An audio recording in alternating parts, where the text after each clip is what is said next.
your modern non, Taflache J, I will lodge you. Only her work and it's your mom. You were about bell satin. Oh, me on here, Bonisano, she on Nana. Yami, no, I can't hear what Yami, I can't hear job. Oh, but you are modern non, Leaka J, I will lodge you. Only her work and it's your mom. You were about bell satin. Oh, me on here, Bonisano, she on Nana. Honey, my trap, what I fake call. Atana, no walko. Many no come on, beheko.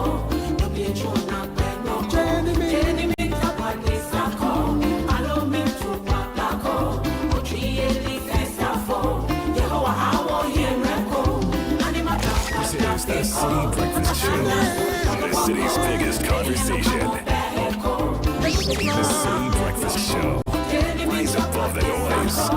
Allow me to Paco. Oh, yeah, for Sefe, Afo. Yehoa, how you reco.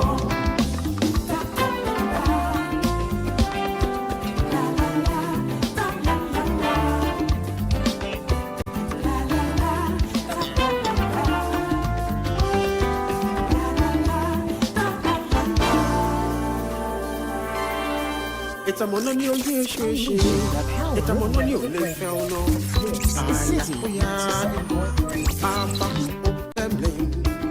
Small tone, your mono, the bomb, what thing I call you, the passion when they came, Paco, Capashin when I all back on me. Honey, my trap, what I fake call, Atana, you know, walko, many no come on, beheko, no be a chona, no go, Jenny, make up what this call. Allow me to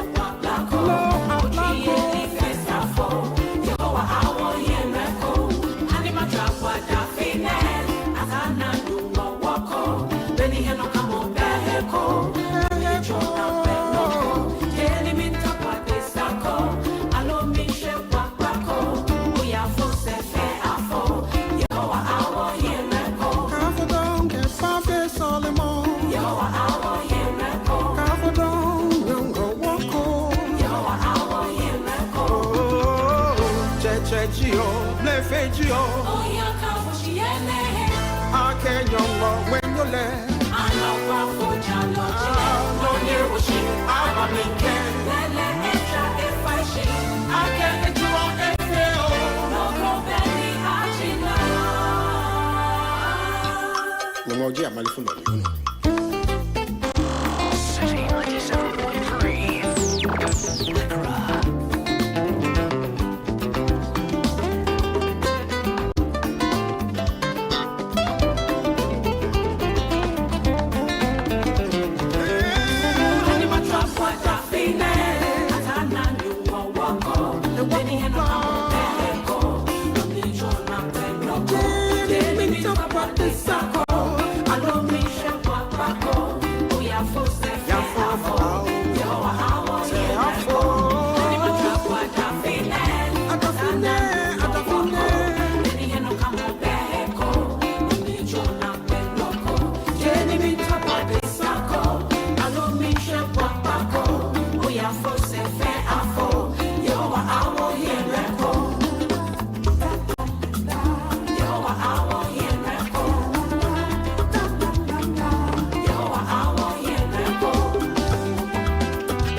city's biggest conversation.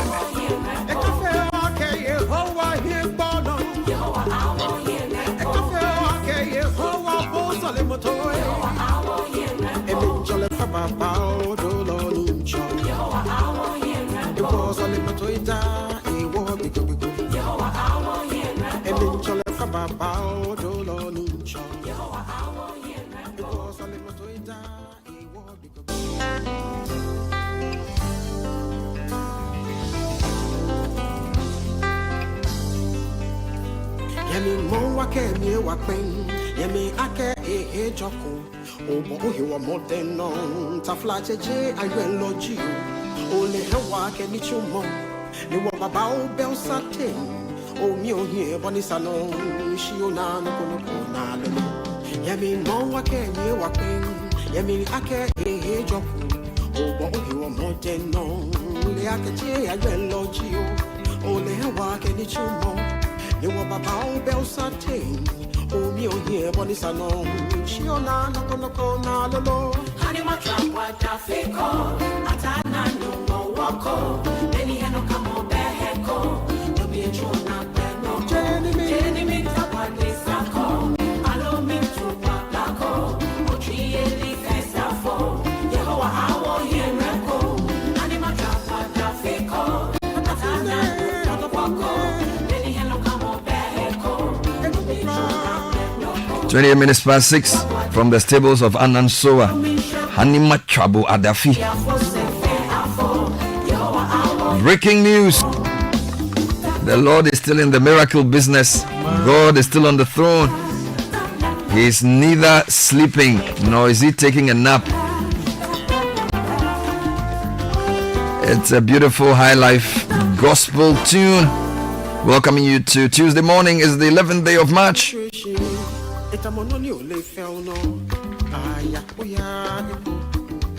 Starting off with the newspaper review segment brought to you by Fidelity Bank. We're here to partner you. Every goal deserves a chance to flourish, and with hard work, dedication, and strong belief in yourself, the seed of greatness is within reach. Trust the journey. Trust Fidelity Bank to partner you.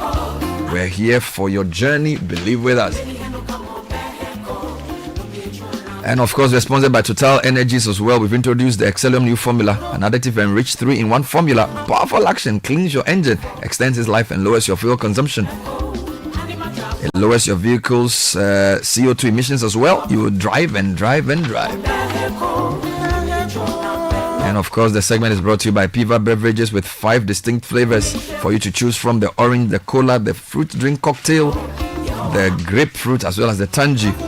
There's a Piva for everybody. Call 0550-032-231 Piva. A taste you love.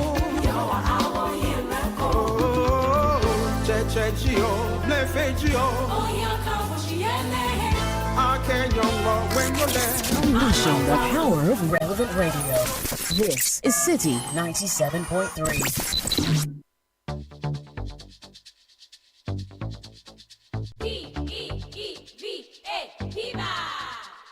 Looking for a burst of flavor in every sip? Discover the refreshing taste of Piva beverages. Enjoy the classic Piva Cola flavor, perfect fit anytime. How about a fruity adventure?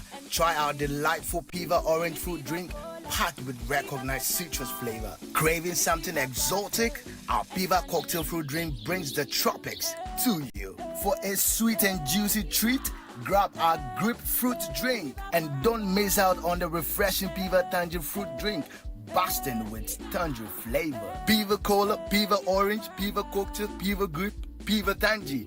Grab yours today. Available now at your local store. Call us on 055-00-322-31. Piva, a taste you love. This advert is FDA approved.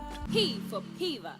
Oh, jump on now. Go, the go. Gugomi, at what time will you come back where I don't hear the sound of your car? Why you buy new car? No, I not change my car. It be the same ride. It be the fuel way I change. Way one shouts it. Ever since I started using the all-new Excellium Premium Fuel, fortified with 3-in-1 action. Oh, Joe, now my car they run like electric car. No, it's so. This is the type of fuel where they want to. Because now engine they cost. Where they want for way if I buy it, it go protect my engine. And with the small way I buy, I go drive, sir. Absolutely. It's like strapping a turbocharger to your engine and giving it a protector. And what they boss my mind self be the 3-in-1 action, no? Excellium they prevent up to 99% of deposit. It be anti-wear, some be anti-corrosion. Won't pay when I open them. Hey, so where can I find this magical fuel? Just head over to any Total Energy service station and your car will thank you. Hey, then make a finish my gobe fast, then rush go Total Energies. My friend, but why you hand my gobe inside? I give you info. Make a fill the gobe too small. Go, the go.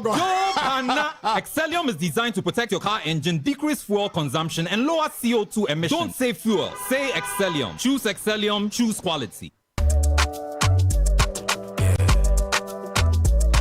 Let's go. My body, when you wake up in the morning, And you know the money calling. Oh, you go work. But you know I be your side. If I believe with us, if I hold my hand and believe, cause you know I be your side. And when you dream, no say I did for you. And when you hustle every day, when you wanna go, anything you do, I did for you. If I believe I did your side, fidelity. If I believe with us, fidelity. If I know I did your side, fidelity.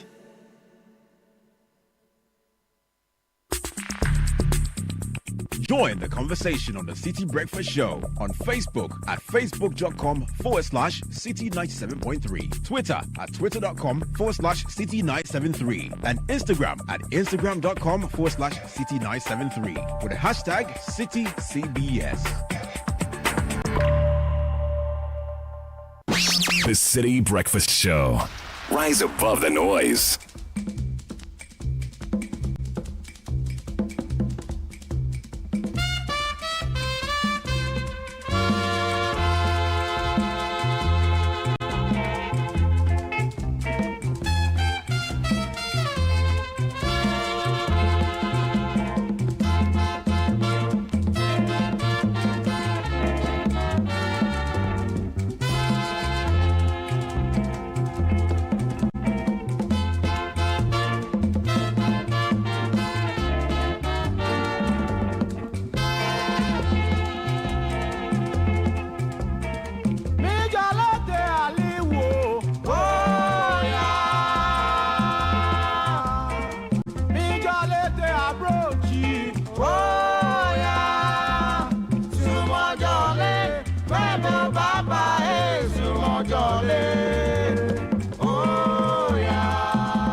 Oh, 6:34, and so E.T. Mensah with the Temples Band, a popular Jama-like tune. We're in the second week of our Heritage Month properly, and we're taking it to the years in music. Watch out for that special show from 9 a.m. as we give you a walk through Ghana's music history. My name is Bernard Davle. Thank you for joining us. I'm here with Caleb Kuda. Caleb, good morning. Good morning, Bernard. Hope you're ready for the show. Absolutely, sir. What are the papers saying? So, Daily Graphic this morning. Food alert, most processed tomato impure, nutritionist reviews. And Professor Bokpin, IEA, support abolition of taxes but argue betting tax be maintained. Now, 10-acre site retrieved from Galamsey's in Ashanti region. And if you go to the back page, the big one for people of Fankor and Sawam is that they continue to face frustrations, and Graphic is focusing on the delay in the project completion, causing travel difficulties. So that's the back page of the Graphic. That's right. Ghanaian Times is big on the budget today. Public expectations from 2025 budget: reduce taxes, cost of living, create employment. Public edges government. So let's go through: reduce taxes, cost of living, create employment. Yeah, man. Okay. Now, government operation cracks down on illegal miners, confiscates 9 excavators, bulldozers, and arrests 4 persons. And let's uphold principles of Dr. J.B. Dankwa, minority leader, is speaking. That came earlier. And the MD for Ghana Waters inspection of some plants across the city comes here again. All right. What about the graphic business? Economic growth rebounds to 5.7% in 2024. Year-on-year GDP growth rates are provided here. There's a preview of 2025 budget: tight spending, lower inflation. Okay. Chronicle: intractable Galamsey, Ochehene bristles with rage, joins forces with Ikwapim Hene to prevent further pollution of River Brim.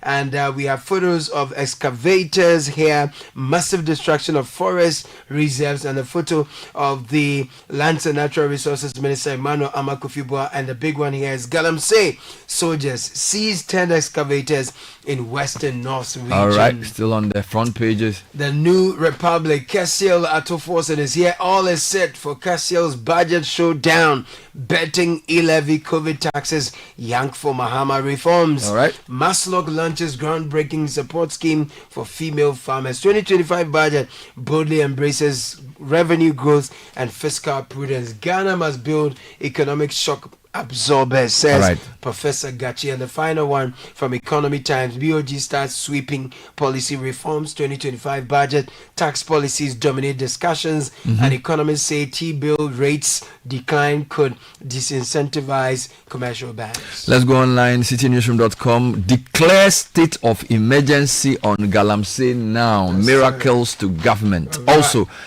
2025 budget, don't cut free SHS funding. Akimoda MP to government. Meanwhile, government will allocate 80% of all DACF to districts.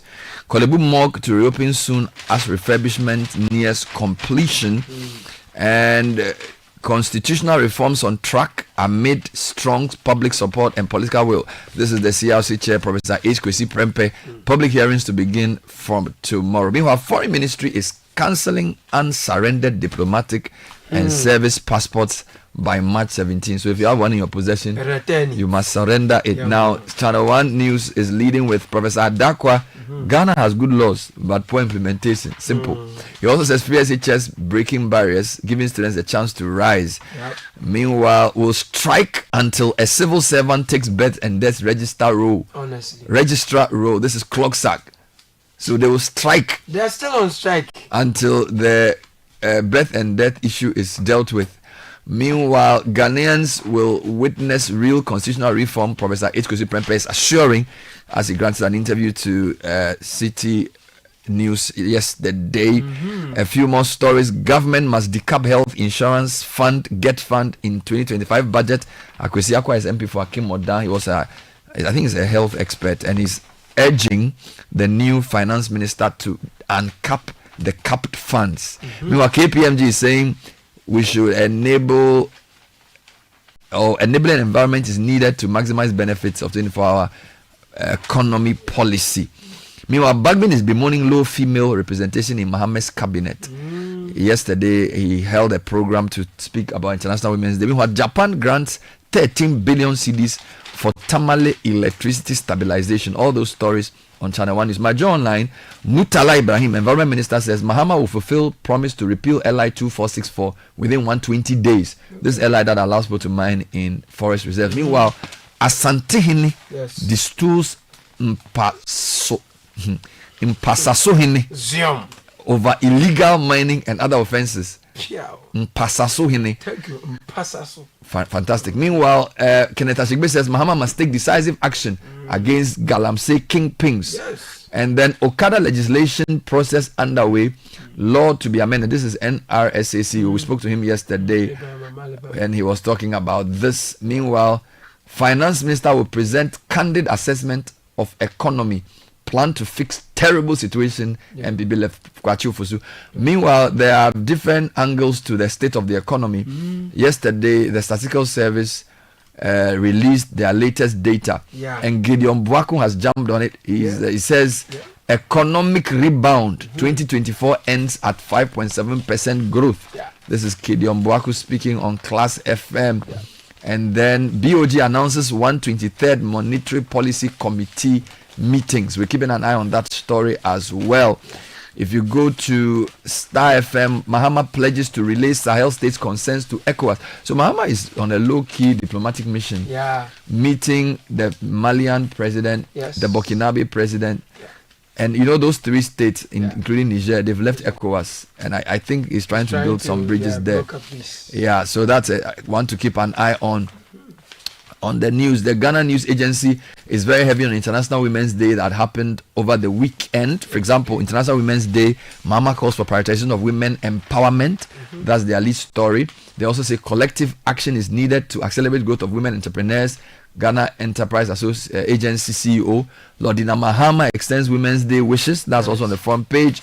And then Vice President calls for an end to violence against women. So the GNA's feature this morning is all on the Women International Women's Day. You know what I want to do? I want to start with the Statistical Service. Okay. Because yesterday they held a press briefing to give so usually when the budget is being read, typically the third quarter data for the previous year is available. So they were going to put that in the budget. But yesterday, the Statistical Service released the end of year 2024. So the budget writers had to put the final figures in. So GN is reporting that Ghana's economy grew by 5.7% last year, but Q4 growth slowed to 3.6%, down from 7.2% in the third quarter. So there's a very interesting thing happening. So the third quarter of 2024, the economy grew by 7.2%. Right. But the last quarter, the election quarter, growth shrank to 3.6%. But end of year growth was 5.7%. Now, the slowdown in Q4 was largely driven by weaker growth in the industry sector, which increased by just 0.2%. A significant factor was the sharp contraction in mining and quarrying, which accounted for about 43% of the industry sector total value. So maybe our Stop Galamsey affected mining. I don't know whether that's part of the records. Now, the services sector remained the largest contributor to GDP, representing 49.2% of total output, followed by industry 31.9% and agri 19.0%. So that's the figure from GNA. And this is the backdrop with which the budget will be read today by Cassiel Atufosen. That's right. Now, still on the budget-related stories, public's expectations from 2025 budget: reduce taxes, cost of living, create employment, public urges government. Kingsley Asare is writing in the center spread of Ghanaian Times that the government must introduce measures to reduce taxes and bring relief to businesses in the upcoming 2025 budget to spur production and help reduce the cost of living. A section of the public has said. Now, Ghanaian Times, in an interview with a section of the public on their expectations from the upcoming 2025 budget and economic policy of the government yesterday, urged the government to broaden the tax net to raise more revenue locally instead of relying on borrowing. For example, in Cape Coast, Bismarck Adams, who is an entrepreneur, said he expected the government to bring out a policy document on the implementation of the 24-hour economy, which was one of the key policies of the NDC campaign manifesto. Quote, I expect to hear some information on what the government would do to increase revenue without worsening the plight of workers and employers. Now, Mrs. Jessica Kujo, who is a civil servant, I'm sure she's on strike, she said she expected the budget to deal with unemployment and address the deplorable road network. Now, while Rafai Abdul Razak reports that Mr. Tahiru Abdul Rashid said he would like the finance minister to touch on strategies that would ensure that prices of goods and foodstuff were radically reduced. Now, they've quoted two professors, Daily Graphic, page 13. Professor Bokpin and IE support abolition of taxes, but they are not agreeing on the specific taxes. So, for example, as part of the raft of proposals the IEA gave to government, they said that, so let me read paragraph 2 of the story. As part of a raft of proposals and measures, the IEA said the NDC government promised abolition of the e-levy, COVID-19 levy, emission tax, and were in order. Because those taxes were either nuisance or obsolete taxes. However, the betting tax is useful for both revenue and deterrence purposes and should be maintained, although it can be reduced from 10% to 5%, the IEA said. Now, like the IEA, Prof. Bokpin also wants the government to pull the brakes on completely scrapping the betting tax, saying the betting tax, I have a different view. So government should take another look at the betting tax. All right. Professor Bokpin supported the scrapping of taxes because they were non-performing. So it looks like everybody thinks e-levy should go.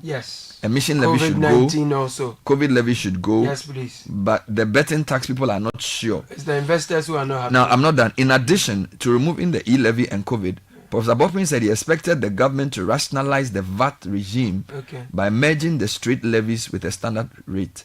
Now, the problem though is that the COVID levy is part of the VAT. So there's the VAT 15%, COVID 1%, 2.5% NHI, 2.5% get fund. So until you rationalize the whole VAT, so we'll see how that goes. So a lot of people are talking about the budget. Still on that, COVID e-levy scrap will create 6.4 billion Ghana Citi loophole. This is a survey Elizabeth Nyadu is writing for Graphic Business. Removal of the electronic levy, e-levy, and COVID-19 levy in the 2025 budget will cause Ghana a revenue shortfall of about 6.4 billion. Ghana Citi's 2024 budget survey has revealed this presents a significant challenge to the country's fiscal space, requiring strategic and sustainable solutions. The Minister of State for Government Communications, Felix Kwachofosu, yesterday confirmed that the government would abolish the e-levy and the COVID-19 levy in the upcoming 2025 budget. Now, don't forget that the president also tasked the minister to find funding for the Blakusu Sea Defense project. And then there are other projects that they are expected to I'm going to give you in the budget. Two related stories quickly. Government must decap health insurance fund and get fund in 2025 budget. This is Akwesi Akwa. So Alexander Akwesi Akwa, NPP MP for Akim Odan, has outlined his expectations for the upcoming budget. He stressed the need to decap or uncap crucial funds, including the National Health Insurance Fund and the GET Fund, as promised in the NDC manifesto. Quote, for the first budget of this current NDC government, what we are expecting is to see the decapping of very important funds like the NHIS and GET Fund. These promises were made in the manifesto. I am of the high belief that if the NHIF is decapped, it will give access to NHIS for them to have more resources to take care of these facilities that have been offering NHIS, and it will also bring about prompt payment. Beyond the decapping of funds, the MP highlighted the need for policies that stimulate economic growth, generate employment, and enhance disposable income. I agree with this MP. The only issue I have is that whilst government is being urged to decap the NHIS and the GET Fund, there's another story here on City Newsroom that's suggesting that the local government ministry is going to allocate only 80% of DACF to districts. What the 20% to be used for, we'll find out. Now, the Minister of Local Government has announced that starting this year, at least 80% of District Assembly Common Fund will be disbursed to the regions, while the remaining 20% will be allocated to projects under agencies such as NADMU. Is this not a capping? This initiative is aimed at strengthening decentralization and enhancing local governance. The announcement was made during a courtesy visit by Swiss Ambassador to Ghana, Excellency Simone Giga, to the ministry on March 10, where discussions focused on fostering diplomatic and development cooperation in the local governance sector. Addressing the media, the sector minister Ahmed Ibrahim stated that all developmental authorities and agencies are being placed under the ministry's supervision to ensure that employees at the district level are actively contributing to local development. We want to take our attention to environmental issues. Galamsey, specifically 10-acre site retrieved from Galamsey in the Ashanti region. This story is on page 3 of Chronicle and Ghanaian Times graphic. So let me bring you the graphic version. Emmanuel Ban is writing from Kumasi that the Ashanti Regional Security Task Force has retrieved about 10 acres of forest reserve that had been hijacked by illegal mining operators in the Ofinso shelter belt in the Achima Mponua district. The land had been besieged by armed illegal miners whose presence posed a serious threat to efforts to root out the activities. Quote, we initially gave them an ultimatum to leave the site peacefully or we get them out. Some left and some were still adamant. So finally, with the support from the joint security team, we have been able to retrieve the over 10 acres of this rich forest reserve. The Ashanti Regional Minister, Dr. Frank Amwako Hine, said, now there's a courtesy call. The Ashanti Regional Minister made the remarks when a 3-member delegation of the Graphic Communications made a courtesy call on him. Now stay with Galamsey and give me the second story there, because I have a couple of Galamsey stories here where Dennis Miracles Abuaji is asking the government to declare state of emergency. The former director of communications for Mahamudu Bawumia's campaign has called on the government to declare state of emergency to tackle illegal mining known as Galamsey. Now speaking on point blank, Mr. Abuaji urged the government to take decisive action to address the menace by declaring state of emergency. Then still on Galamsey, Kenashigbe is asking Mahama to take decisive action against Galamsey kingpins. This is the convener of the media coalition against illegal mining. Speaking on PM Express on Monday, he stated that while some efforts have been made, the overall challenge persists. Then I have two responses. Mutala Mohammed, who is the Minister for Environment, has dismissed claims that the government has failed in its fight against illegal mining. Speaking on the same program, he said it's unfair to judge the government's performance on Galamsey when the country has been dealing with the issue for the past 8 years. And he said the process to repeal the existing LI on mining has already begun. And he said that in 120 days, or by 120 days of Mohammed's appointment, of which he has spent almost 60, the LI 2464 will be repealed. Now, the Asante Hini is distooling the Mpasaso of illegal mining and other offences. So the Asantini Otunfoso II has distooled Nana Amofachu Messi II, chief of Mpasaso number 2 in the Ashanti region, over multiple allegations, including his involvement in illegal mining activities. Other allegations include his questionable royal lineage, a lack of oversight and accountability to his community and traditional leaders. The chief, who has reigned for 41 years, was found guilty after he appeared before Asanteman Kumasi Traditional Council at Menchia over the allegations. The central issues surrounding his instrument was in his involvement in illegal mining in the Mpasaso community, which has led to destruction of water bodies. So the Santini emphasized that the chief's actions violated the values of customs, emphasizing that traditional leaders have responsibility to uphold the law and protect the land. Therefore, he's fired. He removed his thing. Yes. He's gone. Finished. More of those. Now let me bring you one. That government operation cracks down on illegal miners, confiscates 9 excavators, bulldozers, and arrests 4 more persons. This is happening somewhere else. So a joint operation by the Rapid Response Unit of the Forestry Commission and personnel from the Ghana Armed Forces has led the seizure of 9 excavators, 1 bulldozer, and the arrest of 4 persons suspected to be illegal miners. A source disclosed to Ghanaian Times. Operation was undertaken by the RRU of the Commission and 30 military men in the compartments 17 and 20 of the Tano Anua Forest Reserve in the Enchi Forest District of the Ashanti of the Western North region on Sunday, March. While some is happening in the Ashanti region, others are happening in the Western North region. We want to see more. Finally, of this. Chronicle says Ochene bristles with rage, joins forces with Okwapehene to prevent further pollution of River Brim. Stories on pages 3 and 9 of Sajifo and Mocho for Repenyi has officially distilled Bafo Asiedu Bekwin as the Akwansrahini of Achimebuakwa. The distillment ceremony took place at Ofrepenyi Fie Achebi, and this is again in relation to the same thing. Asantini also distilled. We are also told that the Kwapehene has joined the Ochehene. So we are happy traditional leaders are joining the Galamsey fight. Now let me give you a couple of stories. Professor Kwesi Prempeh says Ghanaians will witness real reform as they begin the constitutional reform process. Professor Henry Kwesi Prempeh, chairman of the Constitutional Review Committee, has expressed confidence that Ghana will witness meaningful constitutional reform this time around, addressing long-standing concerns and skepticism. Speaking on Eyewitness News yesterday, Professor Prempeh acknowledged the past failed attempts at constitutional review, but emphasized that circumstances have changed significantly since the last major effort in 2010 under the late President Mills. We are also told that public hearings for constitutional review, those who have suggestions, it starts tomorrow, and it's on a regional basis. But despite the visit of the minister responsible for roads and highways and his instructions to the contractors on the Ofanko and Sawam Road, we are told that commuters continue to face frustrations on the stretch over the delay in the project. Juliet Echan Safo is writing on the back page of Daily Graphic that motorists using the Ofanko and Sawam Road go through daily frustrations due to incomplete road infrastructure, poor road network, and the resultant dust it generates. The delay in completing the project has left commuters enduring congested roads, choking dust, despite widespread complaints about the road's appalling conditions. Now, the $346.47 million project started on July 20, 2022. Let me give you some details here. Now, when the Minister of the Roads and Highways, Kwame Gavin Sagboja, toured the road last Wednesday to understand firsthand what was holding back the early completion of the project, the contractor working on the project, Asare Kwejo Ewuku, said lack of funds had slowed down the rehabilitation of the 33.4 kilometer of Fanko and Sawam Road. Mr. Ewuku said that $346.5 million dualization project was 74% complete, but it had experienced a slow pace of execution, delaying its completion. But the minister had appealed to them. There is no longer any section which creates a lot of no, this is not the part I'm looking for.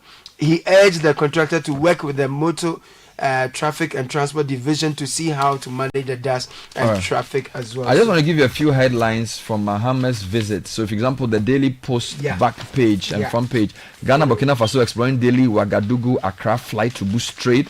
This is President Mahama in Burkina Faso. The back page says Mahama meets Burkina Faso's leader as part of regional tour.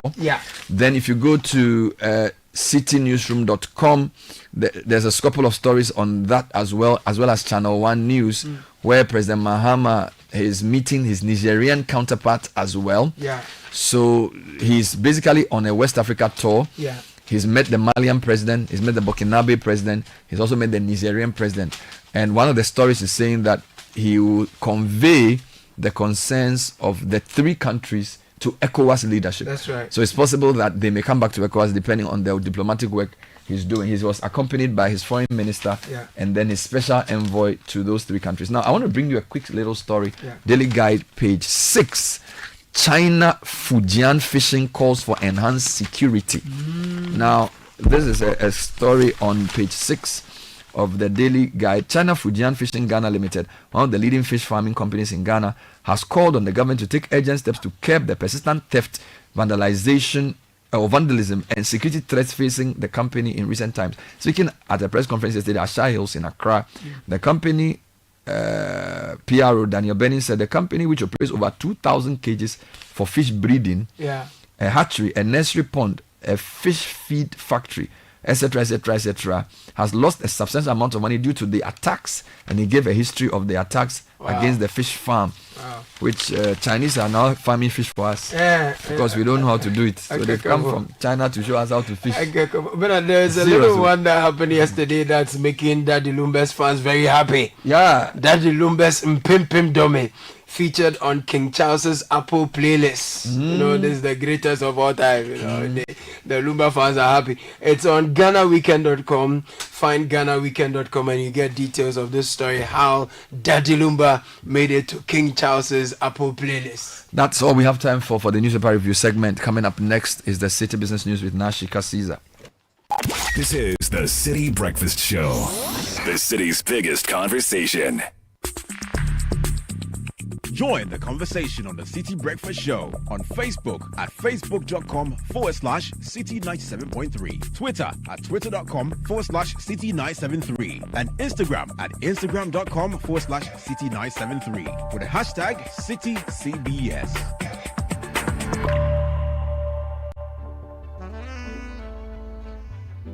City Business News coming up next. Don't be scammed this festive season. Fraudsters are on the rise, particularly trying to get sensitive data from customers of EcoBank.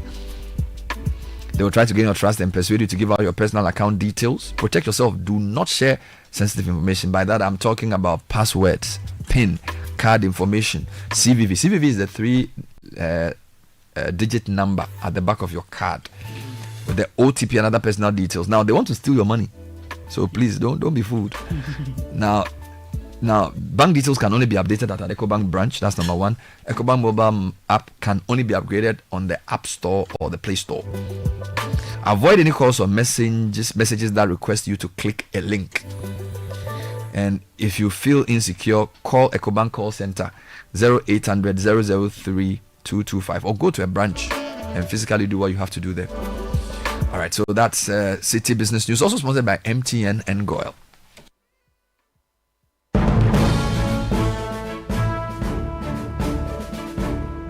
So now Shikasis is here with the City Business News. Good morning. Good morning, Bernard. Hello and welcome to the breakfast edition of the City Business News, proudly brought to you by MTN, Goyle and EcoBank. I'm Nashika Caesar. Coming up, Finance Minister Dr. Kasia Latu forcing to present 2025 budget statement to Parliament. Today, we'll tell you what economic watchers are anticipating ahead of that presentation. Also coming up, Ghana's economy now valued at 1.2 trillion Ghana cedis. This is according to the Ghana Statistical Service. And later, Development Bank Ghana reaffirms commitment to supporting women-led businesses to enhance their growth and sustainability.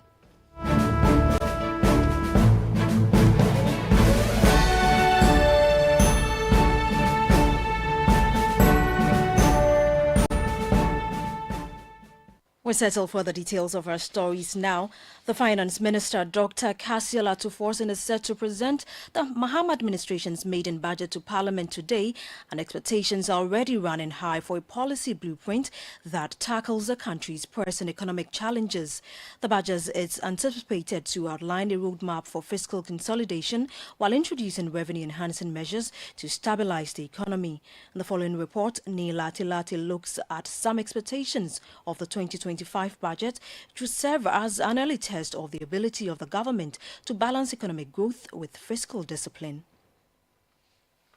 At the core of the upcoming budget is the government's push to stabilize the economy while addressing revenue shortfalls following the abolition of several taxes, including the 1% e-levy, the COVID-19 levy, and the 10% tax on betting winnings. These removals, a fulfillment of the Mahama administration's 120-day pledge, are projected to result in a revenue loss of 22.15 billion Ghana cedis by 2027. To bridge this gap, the government is reportedly considering new levies on the key sectors such as financial services, mining, telecom, and real estate. The administration is also addressing concerns about a funding gap caused by the removal of certain taxes. Strategies include cutting wasteful expenditures and redirecting spending towards growth-driven sectors. Efforts to rationalize port taxes are underway, while discussions continue on potential gaming tax reallocations for sports funding. The budget targets an inflation rate of 8% and will recalibrate policies in the energy sector. On its revenue mobilization and fiscal consolidation efforts, while the government insists that no new taxes will be introduced, tax analysts argue otherwise, pointing to hints from former Finance Minister Dr. Mohamed Amin Adam regarding potential levies. The Ghana Real Estate Developers Association, GREDA, has already petitioned the Finance Minister to reconsider the proposed 5% VAT on immovable properties, calling for more equitable taxation. Analysts suggest that achieving the government's projected tax to GDP ratio of 18 to 22% will require aggressive domestic revenue mobilization. With Ghana's debt to GDP ratio projected to reach 55% by 2028, expectations are high for a strong commitment to debt reduction in the budget. Fiscal consolidation measures are also expected, aiming to further reduce the fiscal deficit, which is projected to decline to 2.4% of GDP by 2027. However, stakeholders in the financial space are urging government on the need to build consensus on policies intended to be rolled out. Engaging the people is very critical. In every economic endeavor, you need to review, you need to engage, you need to communicate to the people. So I think, for me, that's the first step, that we engage the people, let them know what is going on, get their buy-in. But buy-in is very critical. Otherwise, you have policies that will not work. So engaging the people, sharing the information, and in a non-partisan manner, I think it's the first step to go. The government's stance on tax exemptions under the One District to One Factory initiative remains unclear, but reviews are anticipated. That was Neil Lati with that report. Now, Ghana's economy is now valued at about 1.2 trillion Ghana cedis. This is according to the Ghana Statistical Service. But some critical sectors, including cocoa, continue to face challenges, with the latest data showing that the cocoa sector contracted for the 6th consecutive quarter, shrinking by 21.4% in the fourth quarter of 2024. Here's more. While this marks a slight improvement from the 26% contraction in the third quarter of 2024, the sector remains under pressure. The gold sector also saw an 8.4% contraction, reflecting ongoing difficulties in the mining industry. Meanwhile, oil and gas contracted by 8.7%, though this was a slight recovery from the 5.7% decline in the third quarter. Overall, the industry sector grew by just 0.2% as contractions in mining and construction weighed on economic performance. After struggling in previous quarters, Ghana's fishing subsector rebounded with a 9.2% growth rate in the fourth quarter of 2024, marking a significant recovery from the negative 6.4% contraction recorded in the third quarter of 2024. The turnaround in the fishing industry contributed to the overall performance of the agricultural sector, which accounted for 19.0% of GDP in the fourth quarter. Ghana's overall GDP growth slowed to 3.6% in the fourth quarter of 2024, down from the 7.2% in the third quarter, highlighting the continued struggles across key sectors. That Business Desk report was filed by my colleague Emmanuel Opong. Now, Development Bank Ghana DBG has reaffirmed its commitment to supporting women-led businesses with the necessary financial backing and skills development to enhance their growth and sustainability. This commitment was highlighted during an engagement with female students of the Design and Technology Institute as part of activities marking International Women's Day 2025. Speaking to the media on the sidelines of the event, the Deputy Chief Executive Officer of the Development Bank Ghana, Michael Mensamba, stressed the bank's strategic focus on fostering female entrepreneurship and equipping women with the tools needed to succeed in today's competitive business environment. We believe that to be able to change the discourse of the country, we need to ensure that part of our efforts in supporting private sector is focused on how we are able to support women-led businesses. Women-led businesses have specific challenges that if you use the traditional way of supporting them would not necessarily yield the benefit. And one of them is the financial literacy part of it. So coming into DTI, where it's an institution that is focused on developing women in certain skill sets that traditionally are male-dominated, is actually in line with what we believe in. Michael Mensamba is Deputy Chief Executive Officer of Development Bank Ghana. Now, Vivo Energy Ghana, the exclusive marketer of Shell product, has unveiled a new visual identity at Manek Junction in Accra. The redesigned Shell logo and eco-friendly red LED lighting improve visibility, while lower prime signs make it easier for motorists to check fuel prices. Speaking at the event, Acting Managing Director of Vivo Energy Ghana, Kelai Musaya, highlighted the company's commitment to enhancing customer experience. Look at what has been commissioned today. It's a one-stop shop, very convenient. The whole objective is to offer convenience to our customers. So this is the whole concept, and making sure that we continue positively impacting the communities in which we operate. He had there the Acting Managing Director of Vivo Energy Ghana, Kelai Musaya. For his part, Retail Manager of Vivo Energy Ghana, Kwame Miriku-Asante, emphasized that the new enhancements come at no cost to customers, rather improve their safety and overall experience.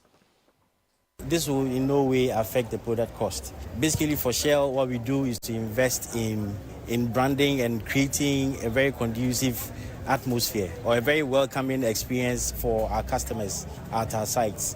I can tell you for sure that we do invest a lot of billions of dollars in branding to make sure that when you enter any Shell fueling site or service station, the customer goes through a very exceptional customer experience at our sites.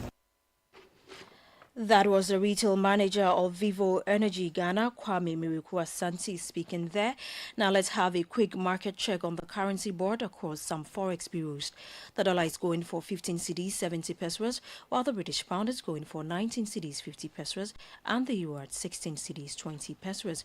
Remember that these are the rates being offered by the forex bureaus to the public. And that's all for the breakfast edition of the City Business News, proudly brought to you by MTN, Goil, and EcoBank. I'm Nashika Caesar. Many thanks for your company. Do have a great business day.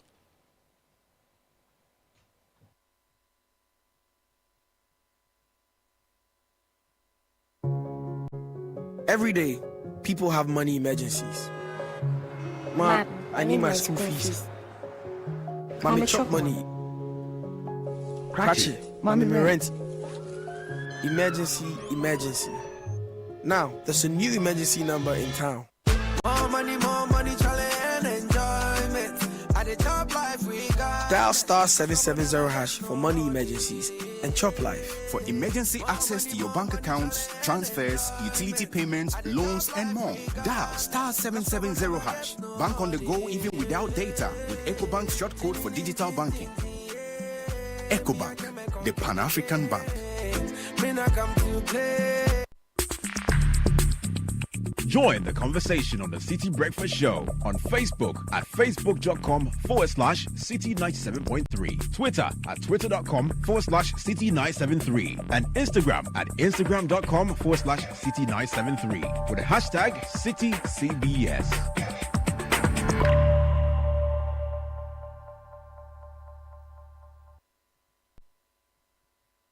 This is the City Breakfast Show, the city's biggest conversation.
Unleashing the power of relevant radio.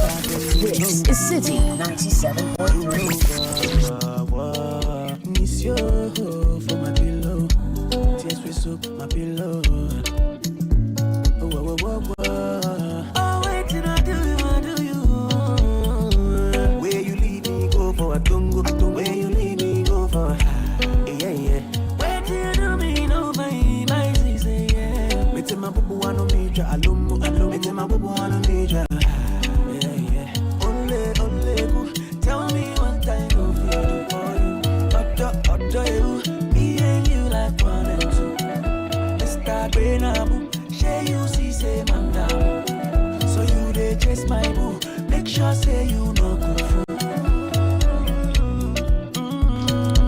Oh yes, from planning date nights and making your kids happy with the latest toy and ice cream, these cementing little things make all the difference in creating lasting memories. Good times start at Shell, where you can fill up on more than just fuel.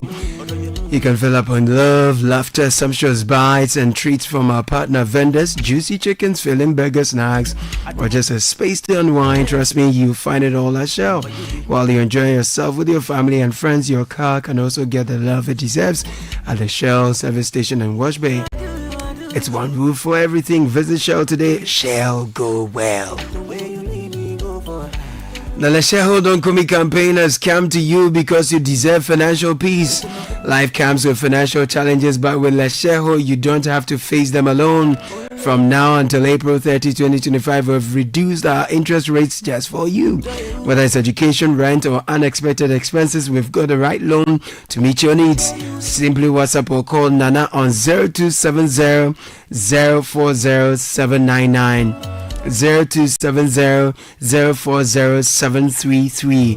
Let's make life easier together. Act now before the offer ends. T's and C's apply. Lesheho, let's improve life. Lesheho and Shell happy to sponsor the next episode, the next edition, Kickoff with Gabby.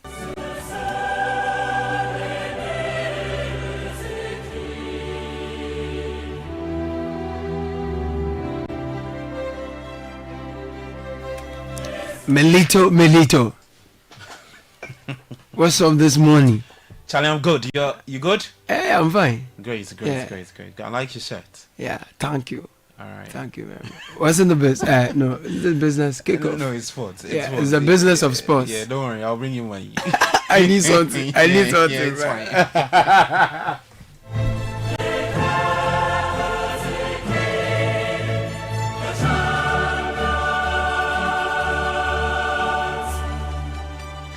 All right, good morning, everyone. Welcome aboard to Kickoff on 97.3. Kickoff is proudly brought to you by Zonda GH, Shell Go, and Shell Less Improve Life. Now, we'll get into the UEFA Champions League matches coming up tonight.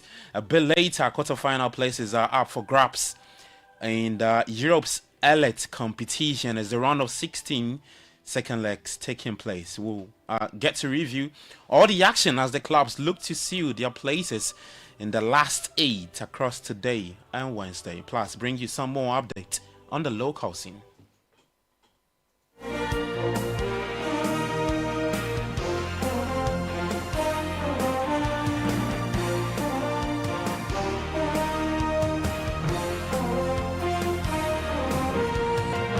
Alright, many thanks for joining me. I am Gabi Ofer. Let's start off with this, where the Ghana Football Association successfully completed its training program for club safety and security officers and regional sports security officers. Now, the training was conducted zonally, encompassing all 86 elite clubs and 16 regions. Participants were organized into 3 zones.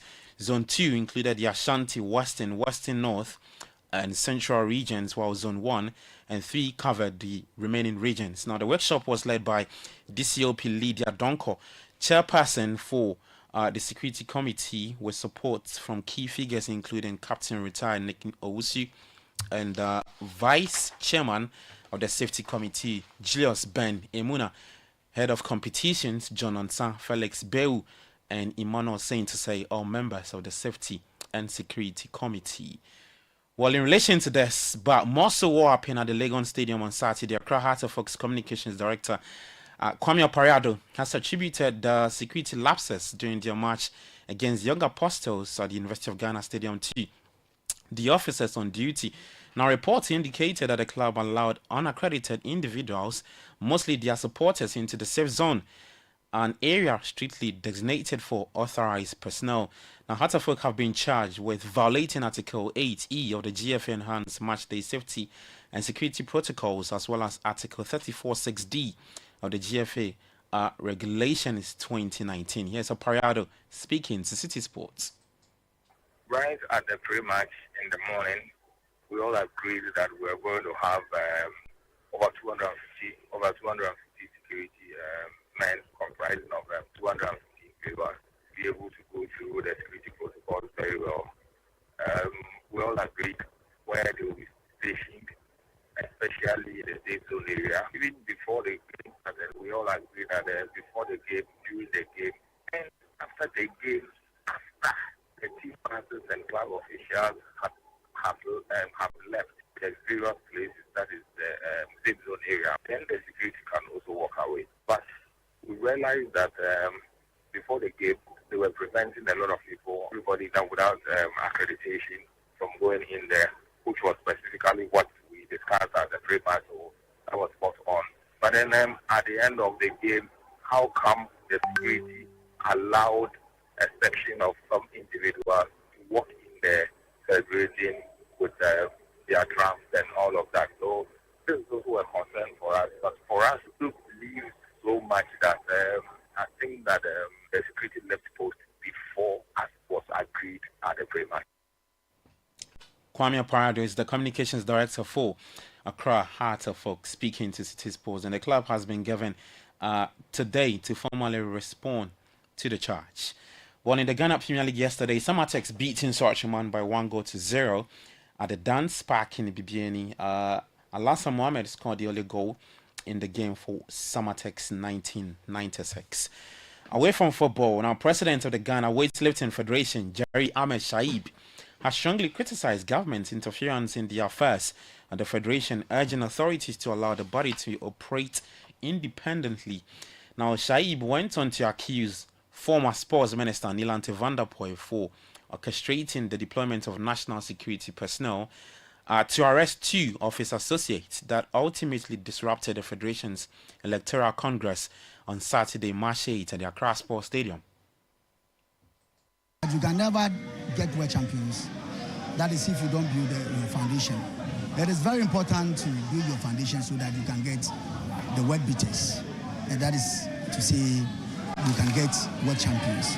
Because if you are building a room or you are building your house and you want to take this opportunity to plead with President Mama to ensure that people like Honorable Neil Antevandapwe, whom I met at the National Security Facility, and actually told me that he was the one who asked that the two boys should be arrested. President Mama must respectfully be careful with such people, else they would have the sports fraternity embarrassed to the extent that when there is political interference, and especially using an institution like the National Security Agency or authority to come in an election that has gone through proper and due process to have it done. And then somebody comes to say that you are stopping the election because you are in power. All right, so that's the Ghana weightlifting as Federation President Jerry Ahmed Shaib speaking right there to Citi Sports. Now to some boxing, and the search for the next Black Bombers team kicked off yesterday at the Bukom Boxing Arena, featuring 6 boxing clubs competing across 6 weight categories. The event, part of a new initiative called the Amateur Boxing League, will see 15 fixtures held every other Friday over the next 8 months. Now, Ghana Boxing Federation President Bernard Cote spoke to Citi Sports about his latest effort to identify and develop talent for Ghana's national team. You can never get world champions. That is if you don't build your foundation. It is very important to build your foundation so that you can get the world beaters. And that is to say you can get world champions. Because if you are building a room or you are building your house and you don't make your foundation very solid, you get it wrong. You build and at the end of the day it will break down. So with this initiative, I will tell you that I'm very grateful to actually partner the Sports Emporium for actually bringing on board this particular league. It's going to go a very long way to help develop our talents. And what we are seeing now is one of the talent ants. Because next year, to be precise, we are going to go to Commonwealth Games in Scotland. At the same time, we are going to go to Olympic Games, which is youth in Dakar, Senegal. So we are actually putting this package to develop the talents that we have, so that when we go out there, we will not find ourselves wanting, because we've made it before. And once we get into the point where we have been seen by the international body, we don't need to go down, but rather to build on what we have set. Bernard Cote is president for the Ghana Boxing Federation. Now let's get back to the football and take you to the London Stadium. Here's Barnes. Shot blocked. Barnes again. And it's tucked in. Bruno Guimaraes reaching for it. We have a goal just past the hour mark, and it goes to Newcastle United. All right, Newcastle United reigniting their bet to qualify for the Champions League next season as Bruno Guimaraes sealed a controversial 1-0 win at West Ham last night. The Brazilian midfielder struck in the second half as West Ham claimed for a foul in the build-up. Were ignored.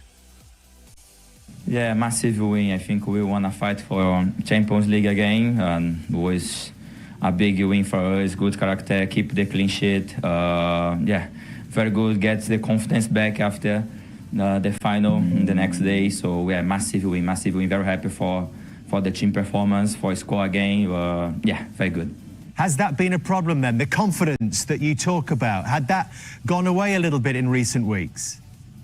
Yeah, a little bit. Of course, when we will not win the game, your confidence go down a little bit. But when we play like that, we show the character of the team. I think in our best we can beat everything. All right, so that's Newcastle United's Bruno Guimaraes speaking after the 1-0 win over West Ham United. Now let's get to the UEFA Champions League round of 16 matches. Second leg's coming up tonight. We have 4 games on the table today, starting off at 5:45 p.m.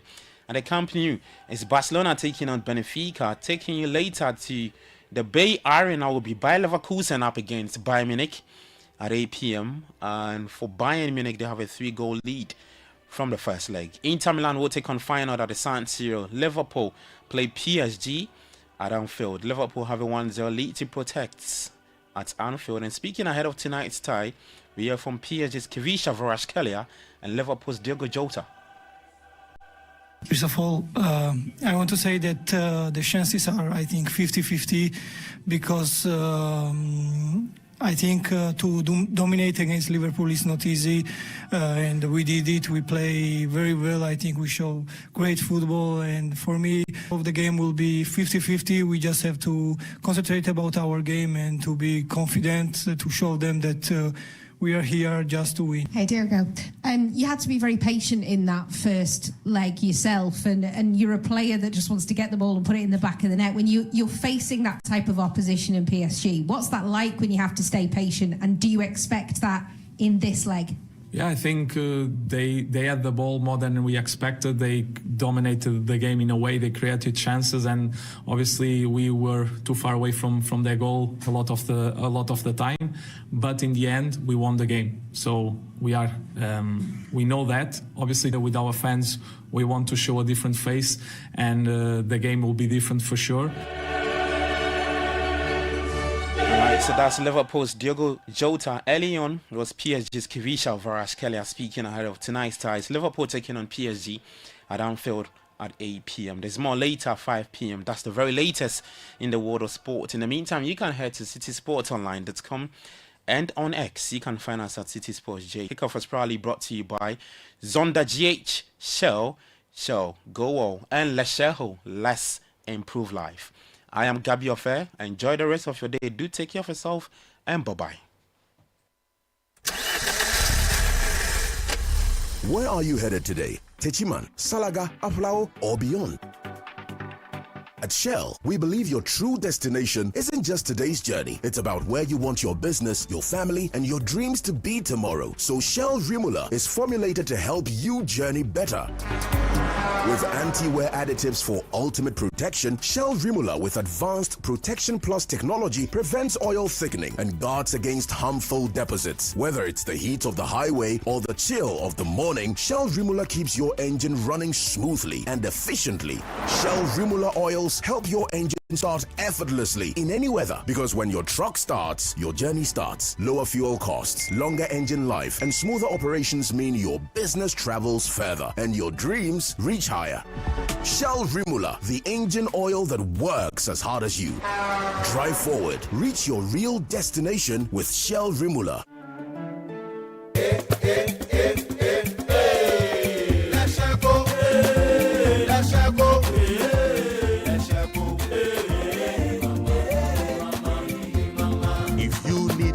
Services, innovative financial solutions. We deliver on our promise, cause we are number one. Let's share go, we improve your life. Let's share go,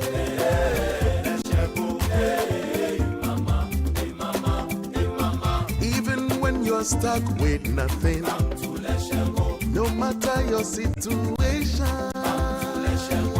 Let's share go, we improve your life. Let's share go, let's share go, let's share go, hey mama, hey mama, hey mama. Let's share go, we improve your life.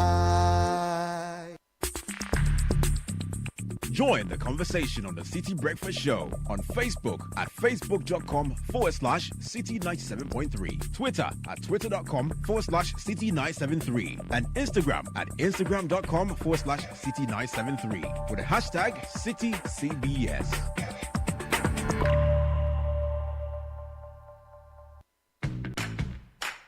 What's your dream this year? To pull up in a brand new four-wheel ride? Or you want to travel? Where? Sentosa Island in Singapore? Or Desert Safari in Dubai? Come to Dubai. Or you want a laptop, microwave, brand new phone, TV? Chale, what you want, you can get with SG Ghana. Minya Ubecha 7Y. Join the SG Ghana Deposit and Drive promo and you could win the grand prize of a brand new Toyota RAV4. Simply deposit 500 Ghana cedis or multiples of it into your SG Ghana account from now till 30th May 2025. Non-customers can open an account to participate. Visit your nearest branch or call 0302-214-314 for further inquiries. This promo is regulated by the National Lottery Authority on the Caritas Lottery platform. Terms and conditions apply. Societe Generale Ghana. The future is you. Did you know that worms take away nutrients from the food you eat? Just listen to them. Brothers, yesterday the food nice, huh? Oh yeah, that's what about woman there. She did try wa. Charlie, something come on. It be food. It did taste like banana. Eh, make a taste some. Make me try a taste. Make a taste. Hey, something is doing me. Something is doing me too. Oh, it be Vermox.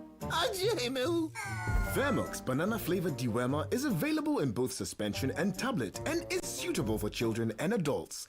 It's good for you, bad for worms. Not recommended for children under 2 years and pregnant women. This advert is FDA approved. Where do your hopes and dreams take flight? The money you've earned, the future shining bright. At Petra, we're not just here for your retirement plan. We are here for the life you've imagined and then some. From your child's education to your dream home's door, we'll help you achieve what you're striving for. Petra is here, steady and strong.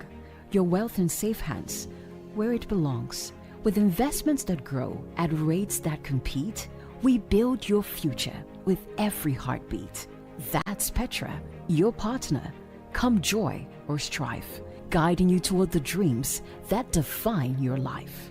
For your pensions, investments, loans, and more, visit our website at petraonline.com or call 0242 435037. Petra, achieve more.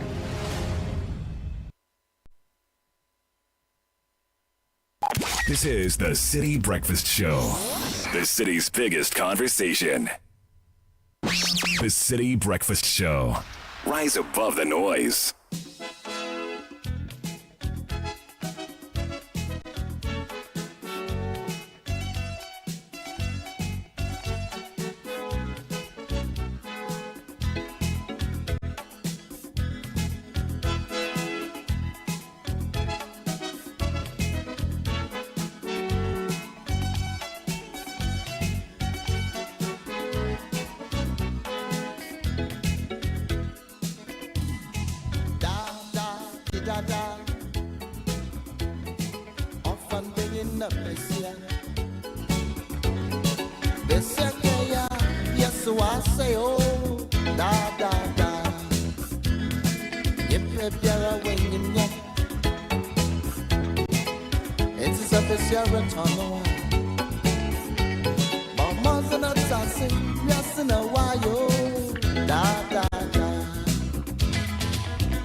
.35, 97.3 Citi FM is the 11th day of March 2025. Happy 35th birthday to Belinda Ivy Richter and Beryl Ernestina Richter of Osu. The twins, may this chapter bring you joy, success, and endless opportunities. With love from your family. Happy 65th birthday to Vincent and Philip Richter. Wishing you twins good health and divine protection. With love from the family. This is quite interesting. So you have the Richter twins who are 35, yes. And then these are the girls, and then the Richter twins who are 61. Are they related? Yeah, the same household. That's quite interesting. Yeah. Happy birthday to Moses Nete. Have a wonderful celebration from Auntie Sarah. Happy 19th to Ashia Kitei. Yes. Have a wonderful new year with love from your mom. Happy 50th to an amazing fellow, an awesome dad, a die-hard Arsenal fan, an astute Rotarian, always ready to serve, and a jolly good fellow, Eric Nyatefe Amejo.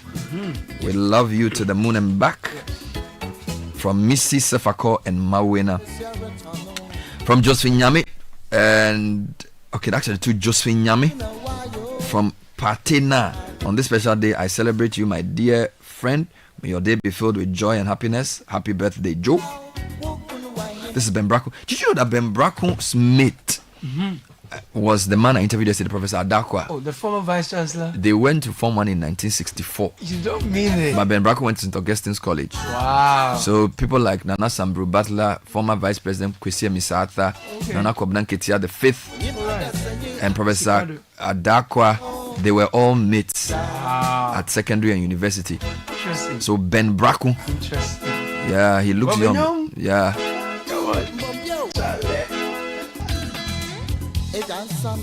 We'll be speaking to a government statistician. Yesterday, the latest statistics for the nation. Is it where or was? I'm not even sure what to say now. Statistics was released yesterday ahead of the budget today. We'll pick some highlights from him shortly. Happy birthday to my mother, Dr. Ruby Avotri. 74 is a great blessing from your son, Senna. Good morning, Bernard. Wish my lovely brothers, Messrs. Edmondo Foli Mensa and Nathaniel KK Palm, happy birthday from Na Amele Palm at Bachona. Now, next time you fly from Accra, why don't you fly better with Emirates? In Emirates economy, you can enjoy endless entertainment on board with up to 6,500 channels to choose from. Yep, you heard that right. Sit back, relax, and watch the latest Hollywood and Bollywood blockbusters, comedy box sets, or even live sports. You can even stay connected with onboard Wi-Fi so you can chat with your friends and family and share holiday selfies from 40,000 feet. You get so much more in Emirates economy. Enjoy more convenience and flexibility to over 140 destinations within the Emirates Global Network. Find out more at emirates.com. Now let's talk about litigation freelance, shall we? Contact Royal Kingdom Estate for litigation freelance. They specialize in land acquisition, construction, design, property management, and more. Now with properties in areas like Accra and Ebri, land starts at 90,000 cedis. They offer flexible payment plans. They have affordable homes ranging from 2 bedrooms, premium furnished apartments for short rentals in East Airport. Visit them at Cantonment opposite Soul Clinic International School, number 055 755 909 0272 77880. These are the numbers. Info at Royal Kingdom Estate. That's how you can email them. Royal Kingdom Estate, building communities, nurturing dreams. The future of energy is here. It's more affordable than ever. Translight Solar, your trusted brand in solar solutions for the past 10 years. We're making it easier for you to own a reliable solar power system. Flexible payment program starts at 49,000 Ghana cedis so that you can now power your home or business by paying just 30% upfront and spreading the rest over 12 to 24 months period. It's that simple. You buy the solar now, you pay as low as 1,650 Ghana cedis every month. We are celebrating our 10th anniversary and we want to do this with you. Say goodbye to doomsday and high electricity bills. Call us 050 424 9229 or 0206 542454. Translightsolar.com is where you visit online to schedule a free consultation. Translight Solar, wherever there is sunlight, there is Translight.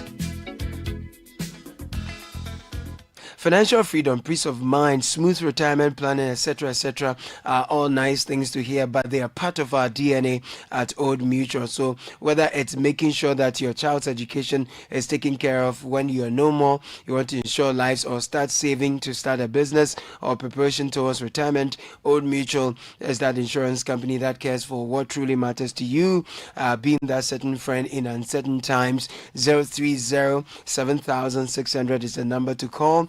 oldmutual.com.gh is the website to visit. Old Mutual, do great things every day.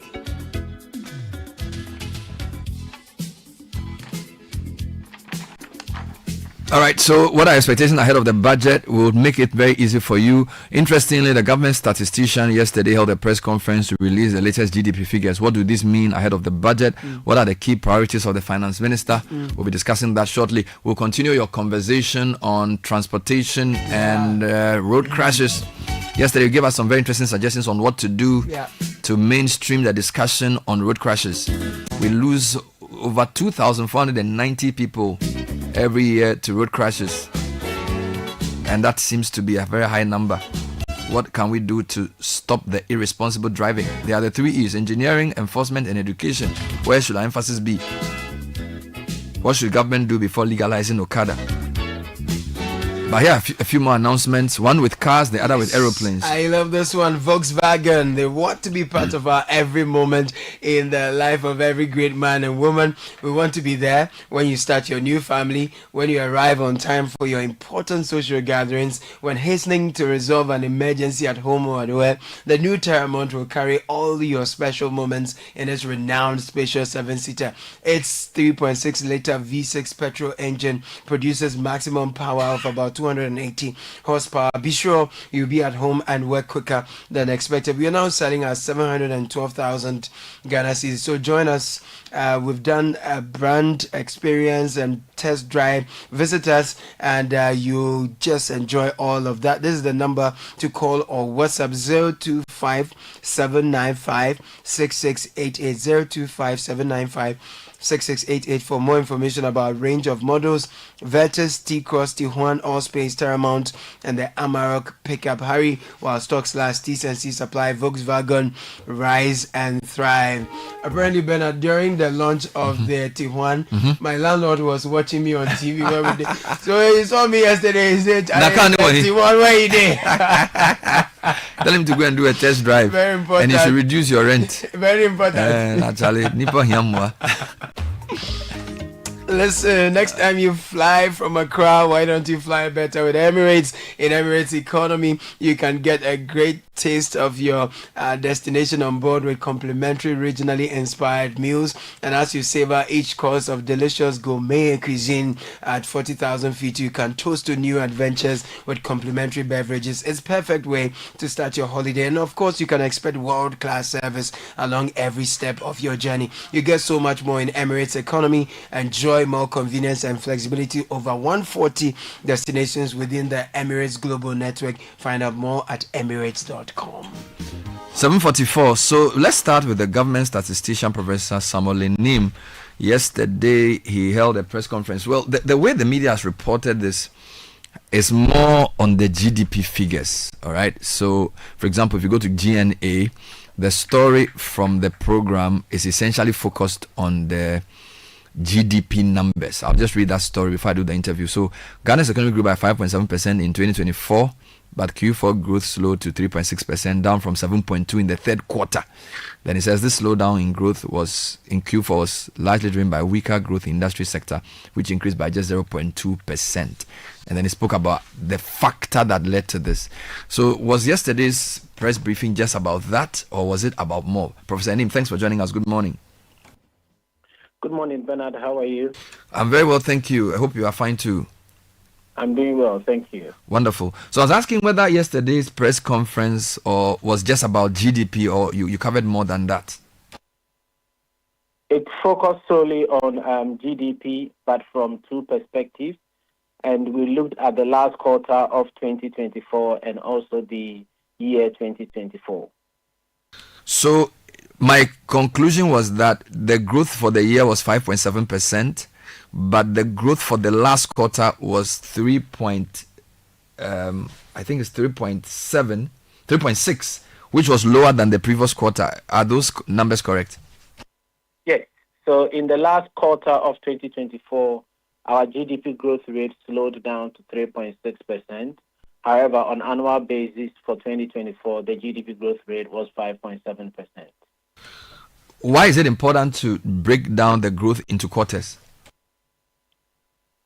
We do that for several reasons. The first reason has to do with giving policymakers a shorter duration to see what short-term policies can trigger the expected changes and also what long-term changes can trigger changes. As you know, once we are computing GDP, we have three levels of designation. One is the provisional figures, and within a 2-year period, we revise it. And after a 2-year period, we designate it as final. The reason why we do that is we try to get proxies for the measurement of some of the outputs across the sector. So, for instance, if we're thinking about ICT to start with, we're going to look at data that we are getting from the key mobile network operators, and over time, once they finalize their financial statements, if there's any revision that has occurred within that 2-year period, it gives us the opportunity to revise it. So the essence of doing quarterly is, one, to see what has happened in terms of changes across 2 quarters. So, for instance, what we did yesterday was to compare Q3 of 2024 to Q4 of 2024. And this gives us a growth rate of 0.9%. This gives us a different measure if you are comparing Q4 of 2023 relative to Q4 of 2024, and which is what gave us the 3.6%. So the reason why we do both the quarter yearly, the quarter on quarter, and for the entire year is to give policymakers that range of options to look at what short-term measures are needed to trigger the expected change and also what long-term measures are required. So based on what you said, the last quarter of 2024 did much better than the last quarter of 2023. But if you compare the last quarter of 2024 to the third quarter of 2024, then it did much worse. This is what we are saying. No.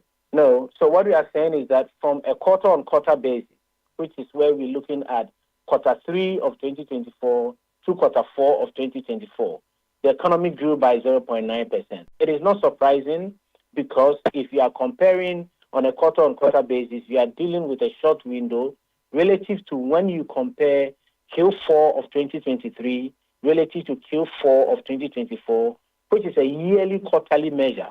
It's a yearly quarterly measure because although you are looking at just a quarter within a particular year, your reference point is the same quarter in that previous year. So it's an annual figure within a quarter of a window of a quarter. Mm-hmm. And that is where from Q4 2023 to Q4 2024, the economy grew by 3.6%.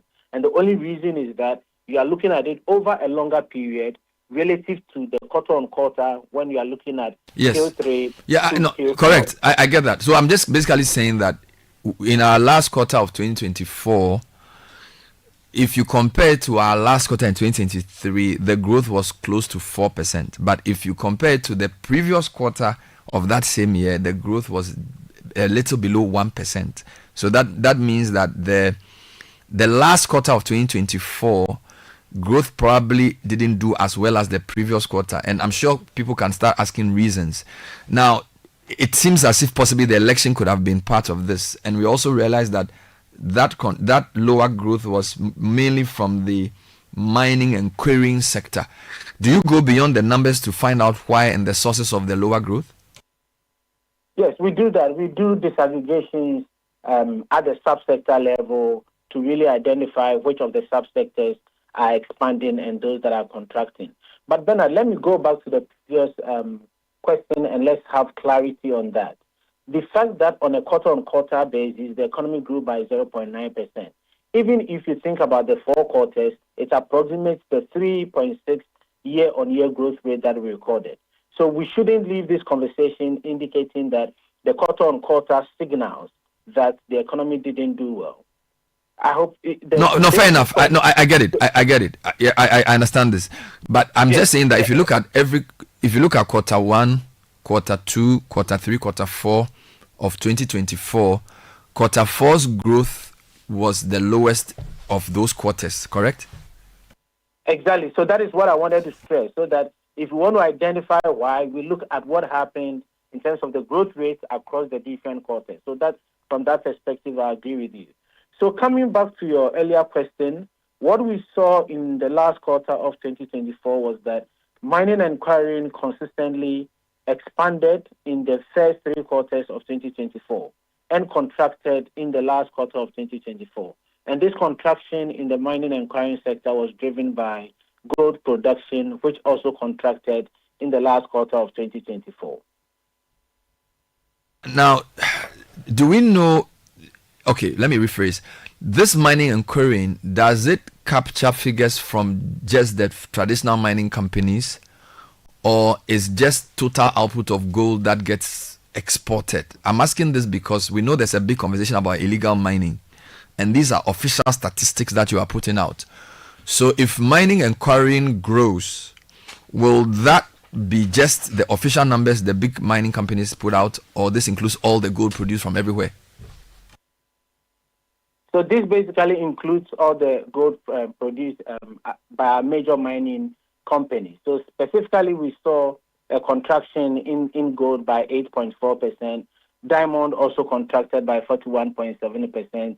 The 2 other minerals that expanded in the last quarter of 2024 were bauxite and manganese, that expanded by 98 and 43.6%. Interesting. So this is now again. I'm pressing this because I remember there was a particular year where the gold we produced in the country, the figure was different from the gold reported by our major gold importers, Switzerland and the rest of them. There was a huge discrepancy. So there's a concern that more gold may be leaving the country than we record, because if somebody goes to do illegal mining and does not necessarily report officially how much gold is sold, he may still find a way of getting the gold out of the country. And therefore, Switzerland or another country may say, I received X tons of gold from Ghana, whereas your figures may be lower. So, Bernard, again, this is a very good observation, and that is why in the last 2 years, we've taken it upon ourselves to be publishing our trade figures. And this enables us to get a sense of the comparability between our exports and imports of commodities such as gold vis-a-vis the production figures that we get. So if you are aware of how we do our trade report, we get data from the customs divisions of the Ghana Revenue Authority, which is independent of the data that we get from the Minerals Commission to inform the GDP computation. So once we do that, it gives us an opportunity to assess or validate the data that we are getting from the 2 sources. And anytime we find some of these discrepancies, we draw the attention of either of them, that is either the Customs Division or the Minerals Commission, to clarify that. But if those discrepancies persist, how do you resolve the matter? Because one is what I produce, the other is what is sold. So do you do an average, or do you decide which one to opt for? Sometimes it's just a matter of further information that we need, because it could be production with some stocks from previous years that are informing the exports in the subsequent years. So once we get that clarification and it sits well with us, then that is it. But where there is some genuine error, so for instance, anytime we see significant movement in any of the production figures that we get across the different government MDAs, anything more than 25%, we try to get some reasons to support why that significant change for the particular period. And as I said, sometimes it's because of the difference between stocks, production, and export at different points in time, and also sometimes it's just genuine error, which we go through the process to correct it. Wonderful. Now, I note the timing of the release of GDP figures. It's a day before budget. I'm sure you probably planned this before you knew the budget date. Be that as it may, it has 2 interesting effects. Generally, the budgets use Q3 of the previous year, or Q3 of the year, because budgets are already in November. But in the March budgets, they typically do not always have the end of year figures. All right. So, for example, 2021 budget I do not believe that they had end of 2020 figures to put into the budget. So releasing your figures yesterday, a day before budget, obviously will affect the way the budget people work. Are you aware of this proximity and the possible effect for good reason? Did you want to finish your work before the budget so that the budget will have the most accurate figures, or this is just a coincidence? So definitely it's not a coincidence, Bernard. As you are aware, unlike inflation and other variables that we go to the field for data collection, when we talk about GDP, we rely on other government institutions as the source data for the computation of GDP. So this particular time around, it was scheduled for 12th of March, which was going to be tomorrow. If you look at our release calendar, that is what it was. And then when we heard about a couple of weeks ago that the budget will be read on the 11th, we said to ourselves that let's push and see if the figures can come out before the release of the budget. And somewhere last week, we got a realization that we would be able to do that yesterday. So we did inform the Ministry of Finance that this last quarter's GDP and annual GDP will be released a day before the budget. And once that has been done, we're going to share the figures with them, and they would work with the actuals rather than the projected. So this was purposeful. So you've definitely influenced today's budget by giving the Finance Ministry the latest accurate GDP data, which is supposed to be good news, but it gives them more work to do a day before they present a budget, I'm sure. I mean, I do appreciate the tightness that it brings to the table for them, but going forward, this is something that we all want to have a 45-day lag rather than a 90-day lag for the computation of GDP. And the minister is fully aware, and he's committed to bringing to the table all the key players for the computation of GDP. Once we get them inputting the data through to GSS as early enough, then we can release it within 45 days. This is a conversation that is of high priority to the minister, so I'm hopeful that we're going to get around it. Okay. Last question on GDP before I move on to something else. On Thursday, I interviewed Dr. Nimoy Thompson, who is the chairperson of NDPC, and he says we need to move from a 2D, so basically we need to move from a 1D, 2D GDP to a 3D. Now, what he meant by a 3D was that GDP is generally output or production and then expenditure. He believes that we should also capture employment. I believe you know what he's talking about. Is it feasible? Basically, he said because GDP needs to be more nuanced, and that we need to, for an economy like Ghana, we need to look at jobs created and employment growth as well as part of the GDP conversation. I don't know if that is something you understand, and if it's something that's in your remit or it's in another organization's remit. Bernard, once again, thank you for relating these conversations, because it gives us an opportunity to look at things in a more holistic way. I do understand Professor Nimoy's perspective, and one of the questions that we always ask is if, for instance, we are saying that the mining and quarrying subsector is contracting, as we saw in the last quarter of 2024, to what extent would incomes be affected? To what extent is the mining and quarrying subsector absorbing our labor market, in which case, if there's a contraction, incomes will be affected? So traditionally, there are three approaches for computation of GDP: the production, expenditure, and the income approach. But Ghana, we've been relying more on the production and the expenditure data, simply because the income data is a bit erratic and has a lot more errors. But how this has to be related to employment, for me, is the conversation that is being on the table for some time now. If you recall, we talked about productivity a couple of years back, and just a month ago, GSS also released the maiden productivity report. And this is where I see the concerns being raised by Dr. Nimoy, where as a country we look at our employment, not just proportion of people who are employed, but how they are contributing to output in the country, and how this data can be triangulated in a way that if we want income levels to go up, we know that these are the sectors that we need to push for income levels to go up. So we always looking for an opportunity where policymakers will come up and say that these are the statistics that we need. This is the data sources that is available to use. Can you generate these statistics for us? And we think some proactiveness is emerging going forward. On small and medium-sized enterprises or the informal economy, one of the things we found striking was that whereas there's a large percentage of them responsible for employment, we're told over 70% of Ghanaians work in that sector, their contribution to GDP is probably below 35%. So that goes to productivity of the informal sector. And I think this came out in your recent productivity report. How much of an insight is that, and what can we do with such data to enhance national productivity?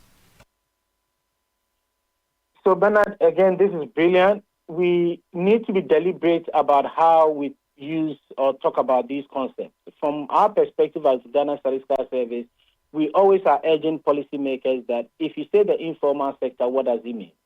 We look at it from a measurement point of view, whether somebody finds him or herself in an informal employment where there's no security around the job that he's doing, there's no contracting and all that.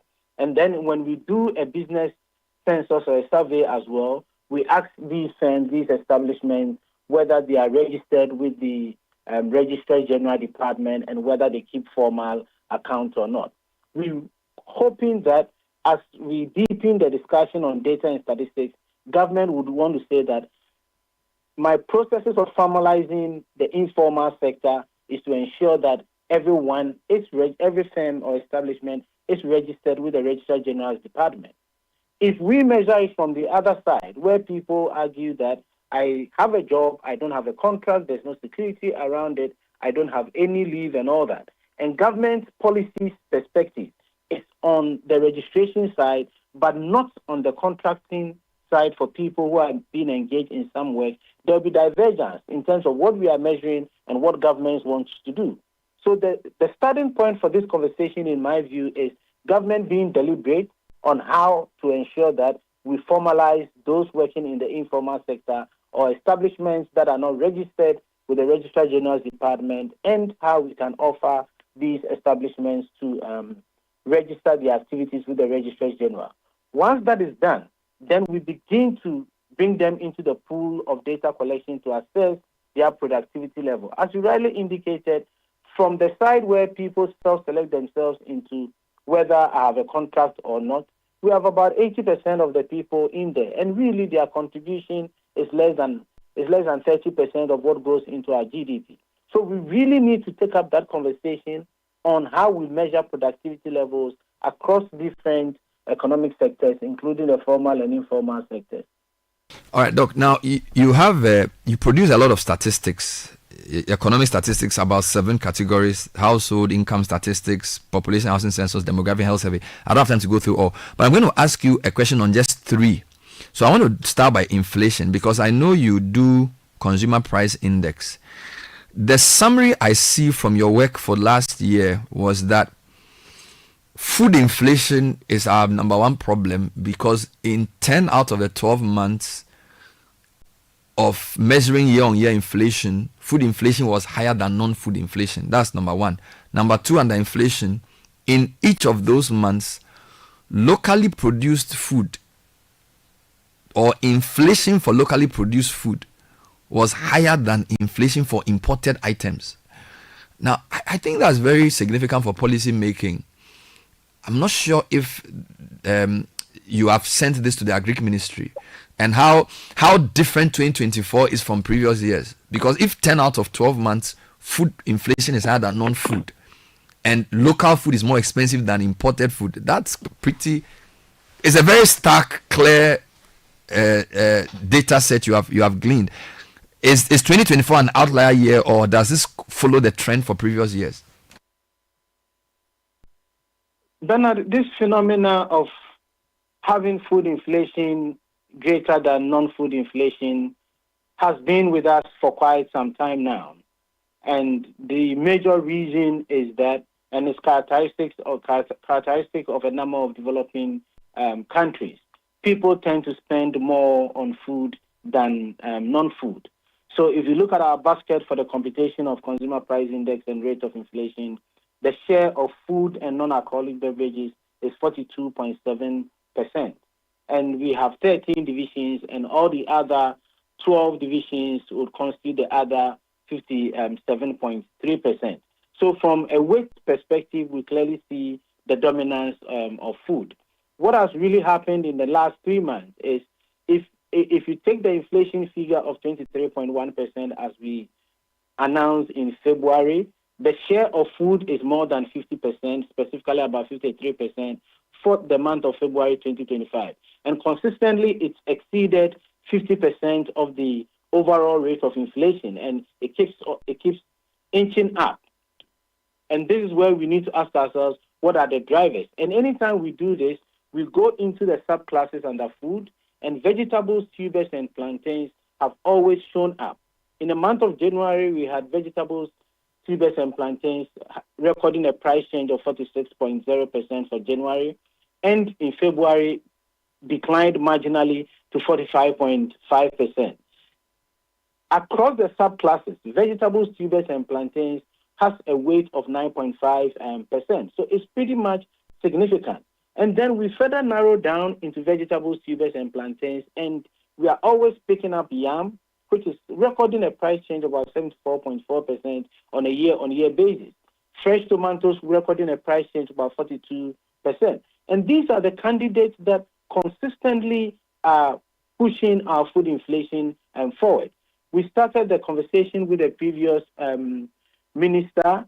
I'm yet to meet the current minister, but again, as I said, we've seen some proactiveness coming up to the extent that tomorrow the Statistical Service will be making an appearance to Parliament on our statistical situation as a country, and our hope is that this will trigger the needed conversation across the different government ministries, departments, and agencies. The other very interesting data set I saw, and I don't know if you noticed, that March had the highest year-on-year inflation and August had the lowest year-on-year inflation. I was reminded that March is also the hottest month in the year, and April is the coldest month in the year. Is this just a coincidence, or should we dig deeper? Bernard, I'm always careful with drawing conclusions from historical data. In as much as they are useful and that is the way to go, we always need to be mindful of at least 3 variables that would influence the current state of inflation. One is what you said, the issues of seasonality when we get our bumper harvest, and also the drought period, which we know. But the other 2 issues that we need to take into consideration is when historically we had a bad year with significant increases in our CPI, like we all saw in 2022-2023, which was a phenomenon across the entire 12 calendar period. That, to an extent, can negate the seasonality effect. And obviously, the third variable that we need to take into consideration is how current policies are influencing prices of goods and services. So you are right, in those particular months, we experience the changes in inflation rate, but I'm pretty much careful if that analysis has not been done, looking at the base effect and also looking at how current policies are influencing the seasonality argument. Yeah. And then finally, the fact that inflation for locally produced food is higher than inflation for imported food is a bit confusing, because I thought because you need forex to buy imported food, and because of currency depreciation, you would expect the rate of change of price of imported food to be higher than locally produced food, but that's not the case. And this is for the whole year, every month. So we are either misreading the effect of the exchange rate, or the cost of production of food abroad is much cheaper than it is in Ghana, so that even with all the FX uncertainties, imported food still has more stable prices than locally produced food. And I think that should be very, very worrying for the Agric Ministry, shouldn't it? It is concerning. It definitely raises an eyebrow on how we have to deal with it. And the caution here is the need not to argue at that broad level of inflation on imported items and inflation for locally produced items. The reason being that the pass-through effect, as we call it, is pretty much complicated. Let me give you an example of two commodities. Imported rice has significant weight in our basket for the computation of CPI and rate of inflation. Imported rice would have to compete with locally produced rice. So at the competitive level, depending on how we increase our production in locally produced rice and we develop taste for locally produced rice, it might bring down the cost of imported rice, barring the import bills and all that.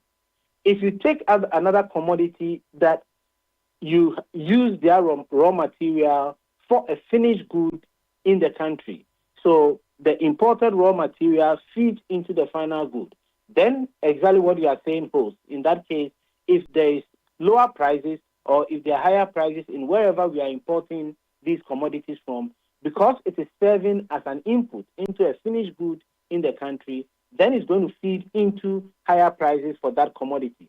That relationship between locally produced items and imported items is different from the competition between locally produced rice and imported rice that I cited earlier on. So what I expect the Minister for Food and Agri to do is go through the items and identify the relationship between the imported item and the locally produced item and profile the right policy interventions that would help us bring down the prices. One of the things we've always advocated for is how we can get a build-up of prices of commodities that are imported right from the port to the consumer, and also do same from locally produced items right from the harvest or the production points to the consumer. Then we can identify where the build-up costs are, whether they are related to transportation, whether they are related to storage, whether they are related to profiteering. Then we get a better sense of how the cost build-up works for different commodities and how we can tame it. Finally, you introduced something in the year called the Prime Building Cost Index, which measures the changes from month to month in the prices of building materials and labor costs for the construction industry. This is very interesting. And for this, I noticed that between September 2023 and 2024, there was a 20.7% year-on-year increase in overall building cost. And both labor, skilled and unskilled, and then materials like cement, roofing sheets, sand and stone, all had close to 20 or more than 20% increase in price. What is driving construction labor cost and building material cost? Because, I mean, in the news, the only thing we hear increase is cement. So as for cement, every time there's an increase in price of cement, we hear. But I'm surprised to see that even when you put all the materials together, over 20% increase year on year. Isn't that serious for the construction industry? Again, Bernard, you are picking up the very important issues that policymakers and the general public all should be reflecting on. And especially when you don't look at these indicators in isolation and you try to link GDP to inflation, it gives you a better sense of what is happening. You'll recall that when we did GDP yesterday, construction is one of the subsectors that across all the four quarters in 2024, it's recorded an expansion, partly contributing to the 5.7% that we are seeing. On the side of inflation, we are seeing increases in prices of construction materials. So at the current level, that is, we are measuring GDP at the current level, and we are looking at both output growth and price changes growth. You see that price changes are really driving the expansion in the various sectors that we see, rather than the real sector growth that we all expect. So the conversation that should be happening around the table is that, are we seeing higher GDP just because prices are going up, or we are seeing GDP because output levels are going up? And that is why we provide GDP from a current perspective and from a constant perspective. Our Prime Building Cost Index is to just give a sense of how we can better streamline policies around our construction subsector. No, this is so true indeed. I think the point you make is even true for trade as well, because I noticed in your trade statistics that, you know, they'll say, Ghana's trade is increasing, but when you go and look at it, it's more because of the price increase of the things we trade, not really because we've produced more or traded more, which is why you separate nominal from real.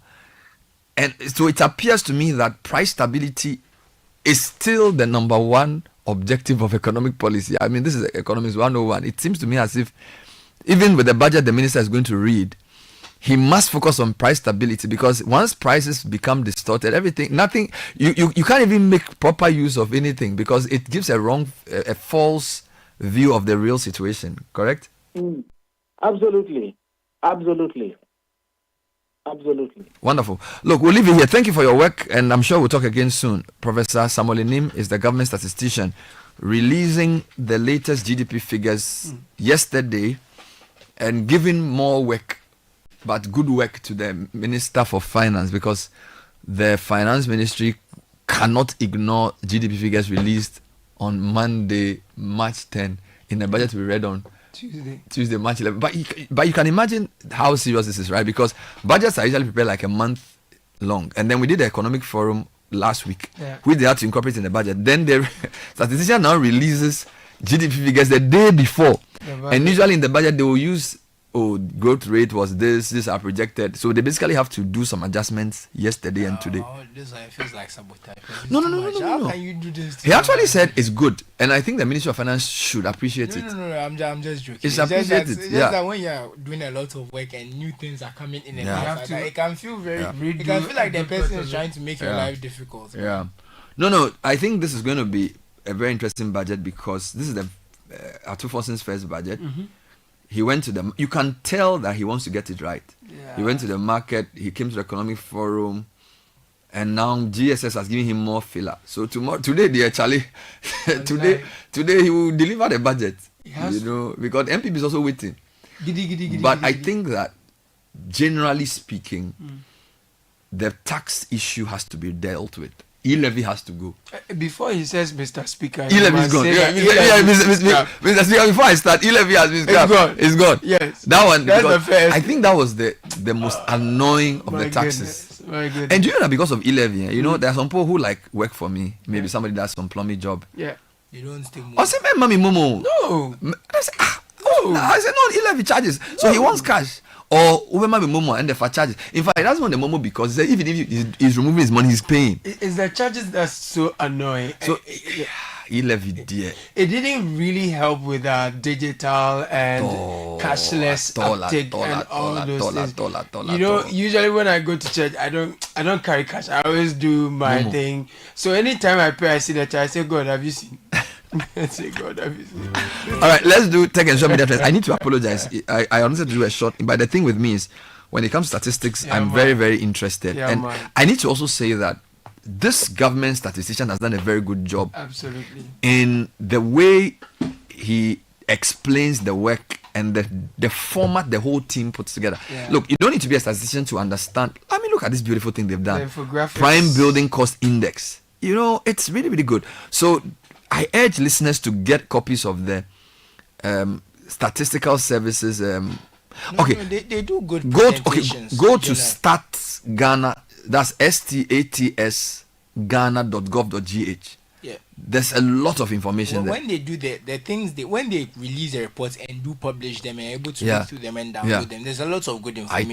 I tell you. We've used it a lot for our shows and various stuff. We can testify. So let's do tech and social media trends. I really need to apologize for the late start of the segment because I had to just extend the interview. But you are here nonetheless. So Caleb, who's the sponsor for the segment? So Telecel and First Bank Ghana are sponsors of tech and social media trends. First Bank Ghana says if you're sending money to Gambia, Guinea, Liberia, Nigeria, and Sierra Leone, it's very easy. We do that through the Pan-African Payment and Settlement Systems, PAPS. You send money to any of these countries for business and personal purposes. All you would need is to visit any of our branches nationwide with your cash, and your money is transferred in no time. To receive money, you will need a First Bank Ghana account. 0596 921 921 is the number to call to find out more about PAPS. All right, so let's get into the details. What are the trends? So we have some interesting trends. So Daddy Lumba, King Charles, and Impempem Dome are all trending because King Charles released a playlist of music he likes, and he had some Daddy Lumba on there. So obviously that's trending. So, but in Pim Pim Dom is not a popular Lumba song, is it? Pim Pim Domio Pim Pim. Find it for me. Pim Pim Pim. It's not my. No, not really. It's not. It's not your ready. No. So how did King Charles? That's why I have to wonder what he's been doing. What he's been using time for. Interesting. No, maybe he's a friend of the Otumfo. Maybe Otumfo send him some links. Exactly. Pim Pim Dummy with the Charlie. King Charles. Yeah. Chalumba. King Charles the dead. Lumba Basupa. No, right now the Kojentry fans to their watch like they say Ghana has won. No.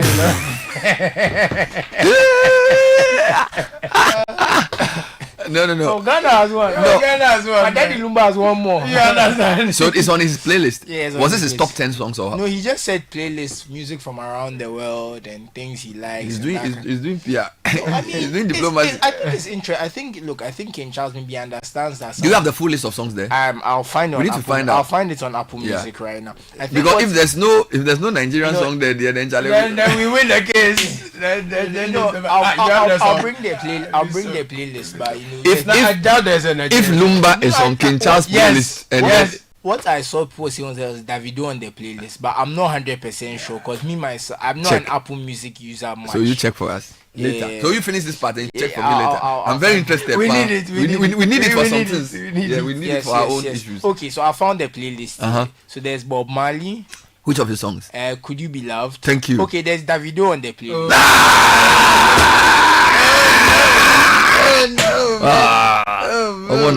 I like this Davido song. What song is that? It's Kante. Okay. Yeah. And then which other one is there? There's also the click song. What's the name of that woman? The South African woman, Miriam Makeba. Oh, of course, Miriam Makeba. Yes.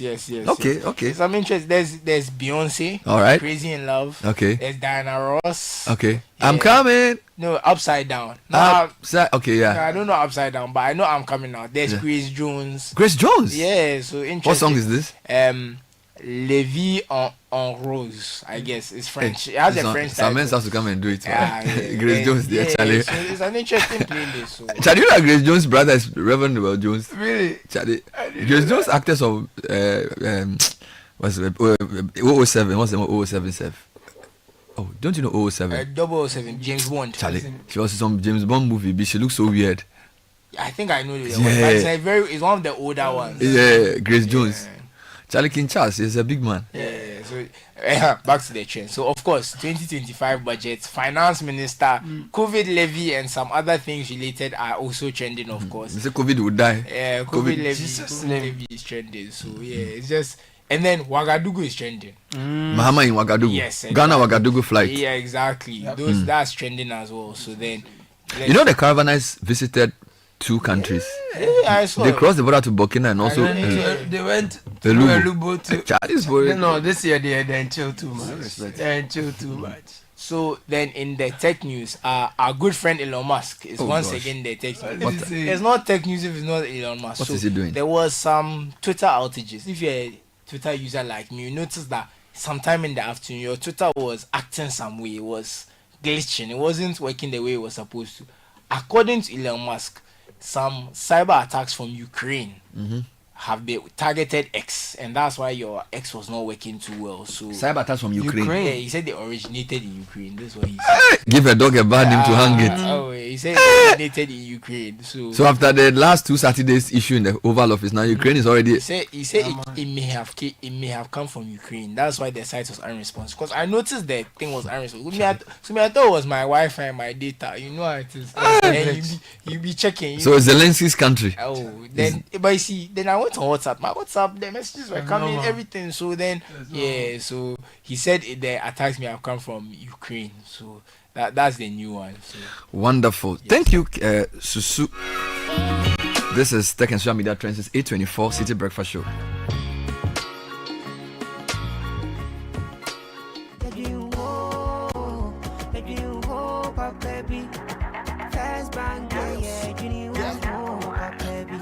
For a bank to rely on, let me give you a shoulder to lie on. Would we sick to banky baby? No lie, only one place where I get my eye on. Make I introduce you all to First Bank, the best services in the world, first rank. Customer service, everything is well planned.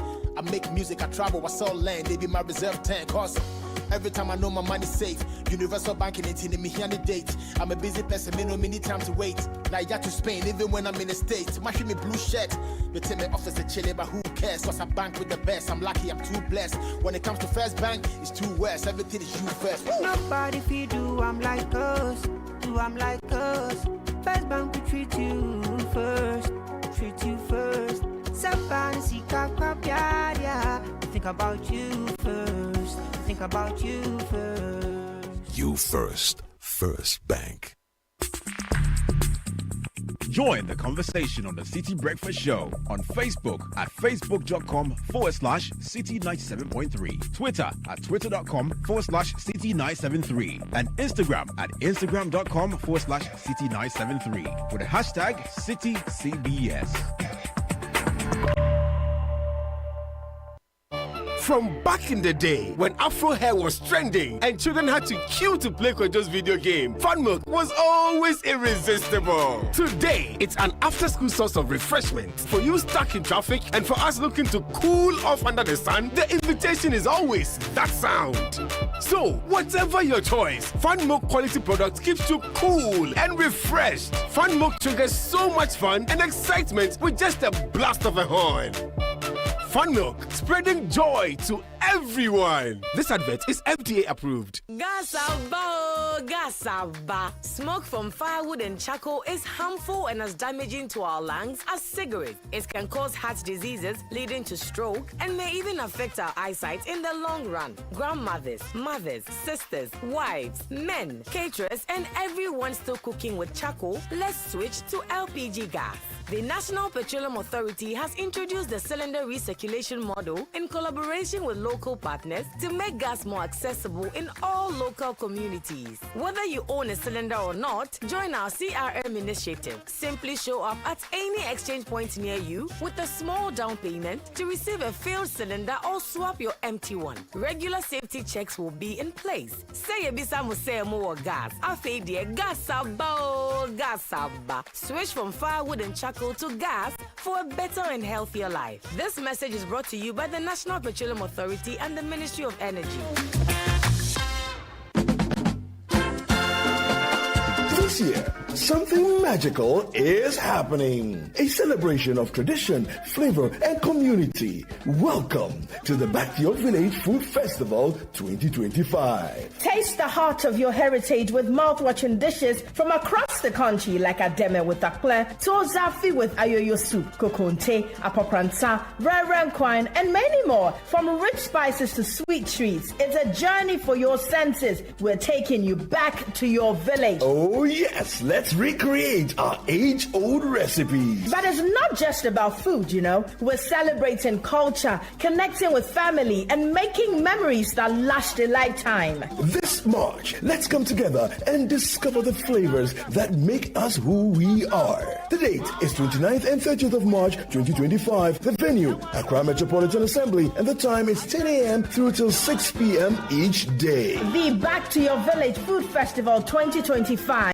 where food, fun, and tradition meet. See you there. Interested vendors should call 0558-973-973 or 0205-973-973 to register. The Back to Your Village Food Festival 2025 is powered by Channel 1 TV with support from 97.3 Citi FM. The Back to Your Village Food Festival 2025 is powered by Channel 1 TV with support from 97.3 Citi FM and is proudly sponsored by Gino and Core Natural Cocoa Fruit Juice.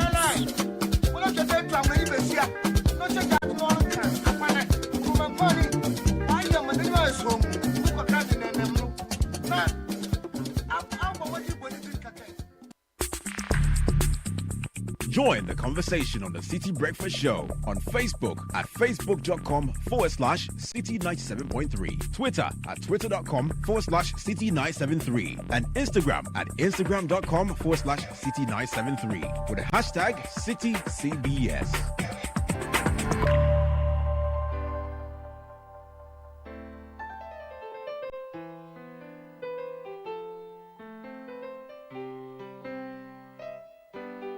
8:30 City Breakfast Show. More coming up shortly. GRA is reminding all withholding tax, including VAT withholding agents, that you must pay your withholding tax by 15th of every month. So this Friday, the 14th of March, will be your due date. Now we're talking withholding tax, including VAT deducted for suppliers operating the VAT standard rate, employment, payment for supply or use of goods, of works, and payment for services. All these withheld taxes for February this year are due 14th March. You may submit hard or soft copies of schedules indicating gross amount, the tax deducted, names of taxpayers, and the TIN or Ghana card PIN from whom the taxes were withheld. We encourage taxpayers to file their returns online at taxpayersportal.com. Please note that failure to pay tax attracts penalties. Call 0800 900 110 or 0552 990 000 for more information. DSG Ghana says if you renew your motor insurance policy with them, it's not just getting reliable cover for you and your vehicle. There are amazing extra benefits that will blow your mind. So from now until 30th May this year, if you buy or renew your comprehensive motor insurance policy with SG Ghana Sound Drive, you will win big. You stand a chance of winning a 2-night all-expense paid stay for 2 at the luxurious Safari Valley Resort. You could also win 4 brand new tires or free car servicing for a whole year. There is more. Get up to 100 Ghana cedis free fuel instantly just for renewing or buying your comprehensive motor insurance policy from SG Ghana. Call 0302 214 314 for more information. Walk into the nearest SG Ghana brand to buy or renew your motor insurance policy today. It's a promo that's regulated by the NLA. SG Ghana Sound Drive is underwritten by the Sanlam Alliance General Terms. Sanlam Alliance Societe General Ghana. The future is free. Sanlam something. Sanlam Alliance. Oh my goodness. General something. Now your living room deserves class, warmth, and memory for your family and friends who visit your home. That is why Ashford produces a masterclass range of sofas, couches to fit in every corner and space in your living room or balcony. Exquisite range of modern designed living room sofas, couches, center tables, wooden beds, headboards, wardrobes, whatnot. Everything is available. So visit our showrooms across the country and delight yourself with Ashford's stylish living room furniture crafted with the finest wood or MDF. Call 0243 200 729 or 0559 027 907. Ashfoam is the only ISO certified manufacturer of foam and other home soft furnishings in Ghana. Be an Ashfoamer now. Ashfoam, feel it, know it.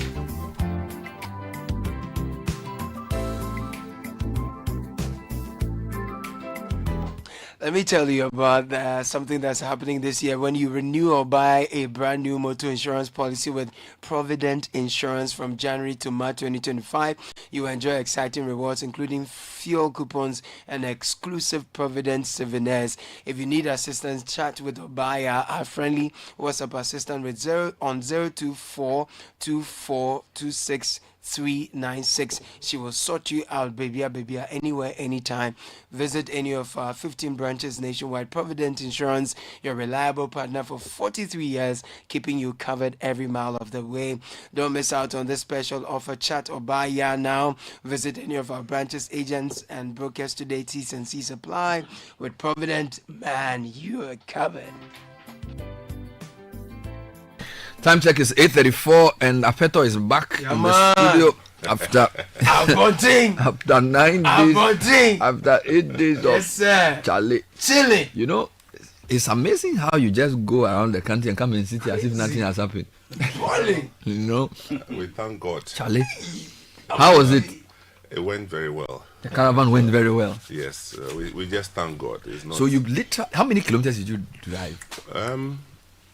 In excess of 3,000. Hey. So if this was a straight line from here, you'd have reached Cameroon. Oh no. If you between Accra, if you just move straight towards Nigeria, you reach even Gabon.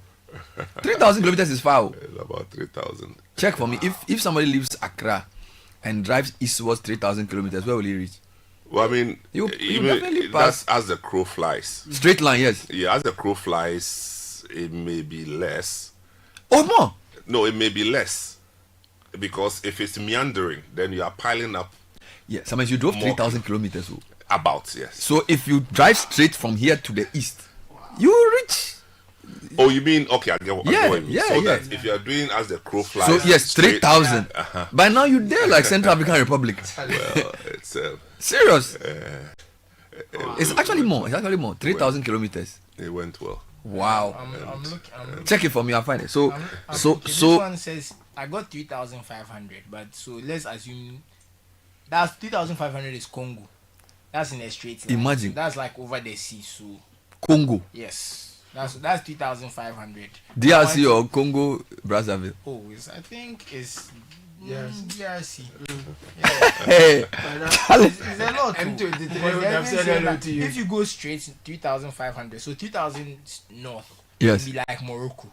Straight. If you went in a straight, that's crazy. Are you serious? Well, I mean, it definitely is in excess of 2,500.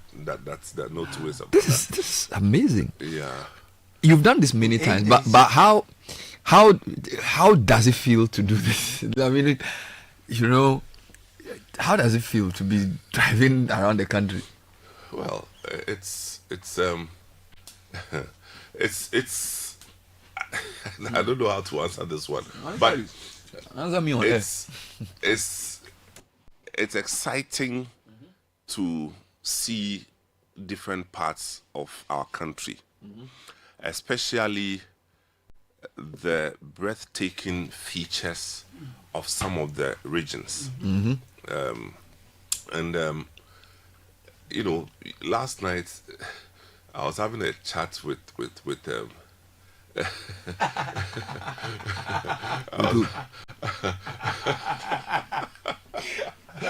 There's this amazing went and came and cleaned his mouth. As if nothing happened. You're having a chat with who? I was having a chat with my daughter and then my children. They were asking me also if you want to do this alone, what do you advise? And quickly, I asked myself this question. What if I did this journey all alone by myself? The experience will never be the same. In fact, it will be very boring. It will be very boring because the elements of tourism are few and far between. And the what we create to sustain it is a lot more than the tour sites properly so called. And so it's a package that makes it exciting.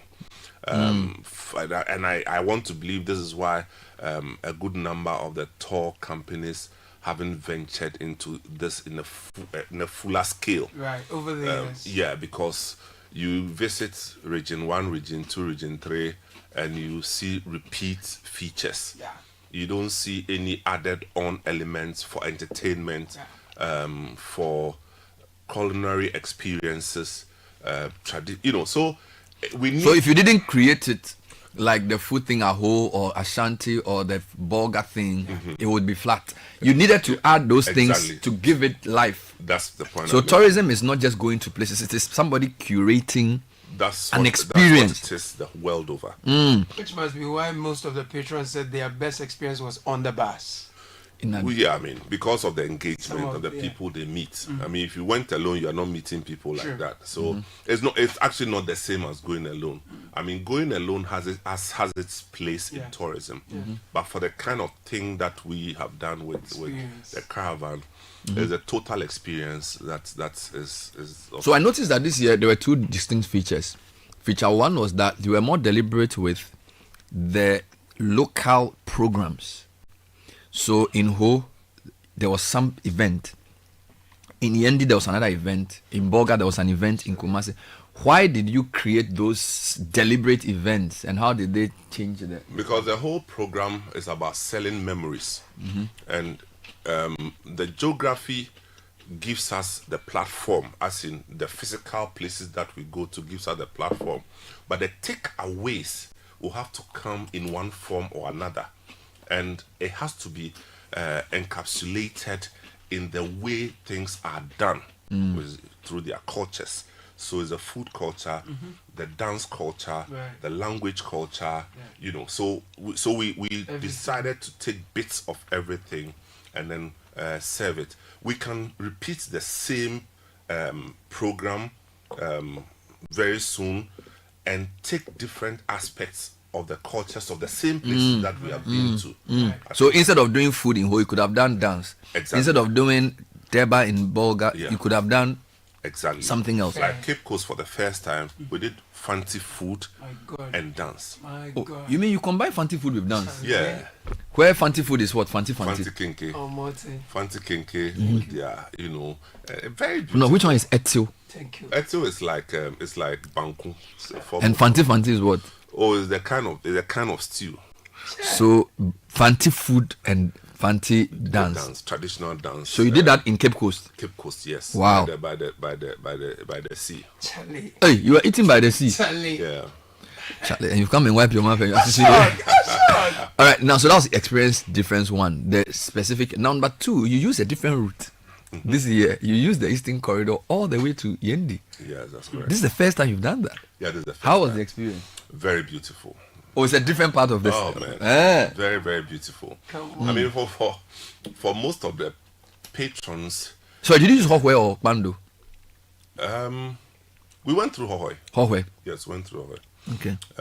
For most of the patrons, they were a bit uncomfortable with the last hour of the stretch Why? of untarred roads. Okay. You know. So this is between Bimbila and Yendi. Before Bimbila. Okay. Before Bimbila, actually, between Bimbila and Yendi, the road is good. But Okay. before Bimbila, you know, from Nkwanta all the way to Bimbila, Right. you know, the most part of it untarred. Okay. You know, so but we've done it repeatedly on different routes. So we've seen west roads. I mean, this one is road that is being constructed, so you can imagine. But it's just beautiful, right from the Volta region side, going OT up north, and the spaces are so well designed and structured. You know, you see, this is a healthy environment when you drive through. You know, This I'm told it's a shorter route to the north as well. Generally, there's a shorter route to the northeastern part. Okay. So yes, Yendi north, but lies in the eastern part of the northern region. So yes, it's way shorter and more convenient in my estimation. You've met a lot of people on the caravan. How different were the people on this year? Oh, the people were, well, lovely people across board. Generally middle class people, as we say, Obia only did that, you know, and a good number, maybe I'll say between 20 and 30% Ghanaians living outside of Ghana who came in. Oh, about 25%. Yes, about Ghanaians living outside. And for them, this will be the first time they've done the whole country. So for many of them, they had never done more than two or three regions. Yeah. I mean, there are some repeat clients. Auntie Tina from New Jersey. She's one of the oldest, actually. She's dancing queen. Above 70 years, but she's done it twice, and she dances more than any other. You know, Dr. Oraka came. He says that he left Ghana when he was 28 years, and he's 74. Wow. Yeah. And he came straight into this. Yes, doctor. He hasn't been to Ghana many times since he left. And he had to come because he had seen this on social media and others had spoken to him about it. So he came, and I mean, you should interview Dr. Raka. I will. The people who've left Ghana, who've been out of Ghana for a long time, do they get shocked at the way Ghana is? You know, if you and I are here, so even if you go somewhere, it doesn't surprise you too much. But if you've left Ghana in like 1985, and you come to Ghana, how did some of those guys react to what they saw? It's I think it's bittersweet. Some of them were, if like, outraged by the levels of poverty they saw. But some of them too were awed by and I won't stop saying this, by the serene nature of the vegetation and the landscaping. In some parts of the country. In some parts, it's Volta region area. The two people that come to mind, Eugenia and Dorothy Buckner, sisters, who came from New Jersey. I mean, they were so awed by everything they were seeing. The thing over them. Yeah. The mountains, yes, the elephants, the bats. Yeah, so lovely across board. Yes. Well, amazing stuff, and I'm sure our sponsors were delighted as well. Oh yes, yes. All the sponsors had their day, and, wow. and they made a good showing, I must say. All the sponsors. I was explaining to somebody that the caravan cannot be repeated for a number of reasons. That about 30 of the people on this caravan are staff who are working.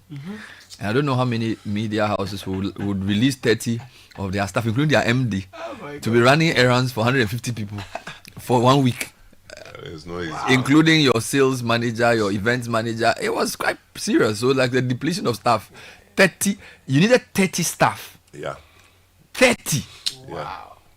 It's almost impossible for a tourism company to do this, because if you're going to have 30 of your members working as laborers, drivers, and all those kinds of things. In fact, that even didn't include drivers. It will include drivers. Yeah. Because some of them were driving. Yeah. Some of our drivers were driving other vehicles as well. Yeah. All the pickups were driven by. So how many cars were in the convoy? 12. 12 cars. Yeah. So it means when you enter a town, they know you are there. They have to. You will feel it.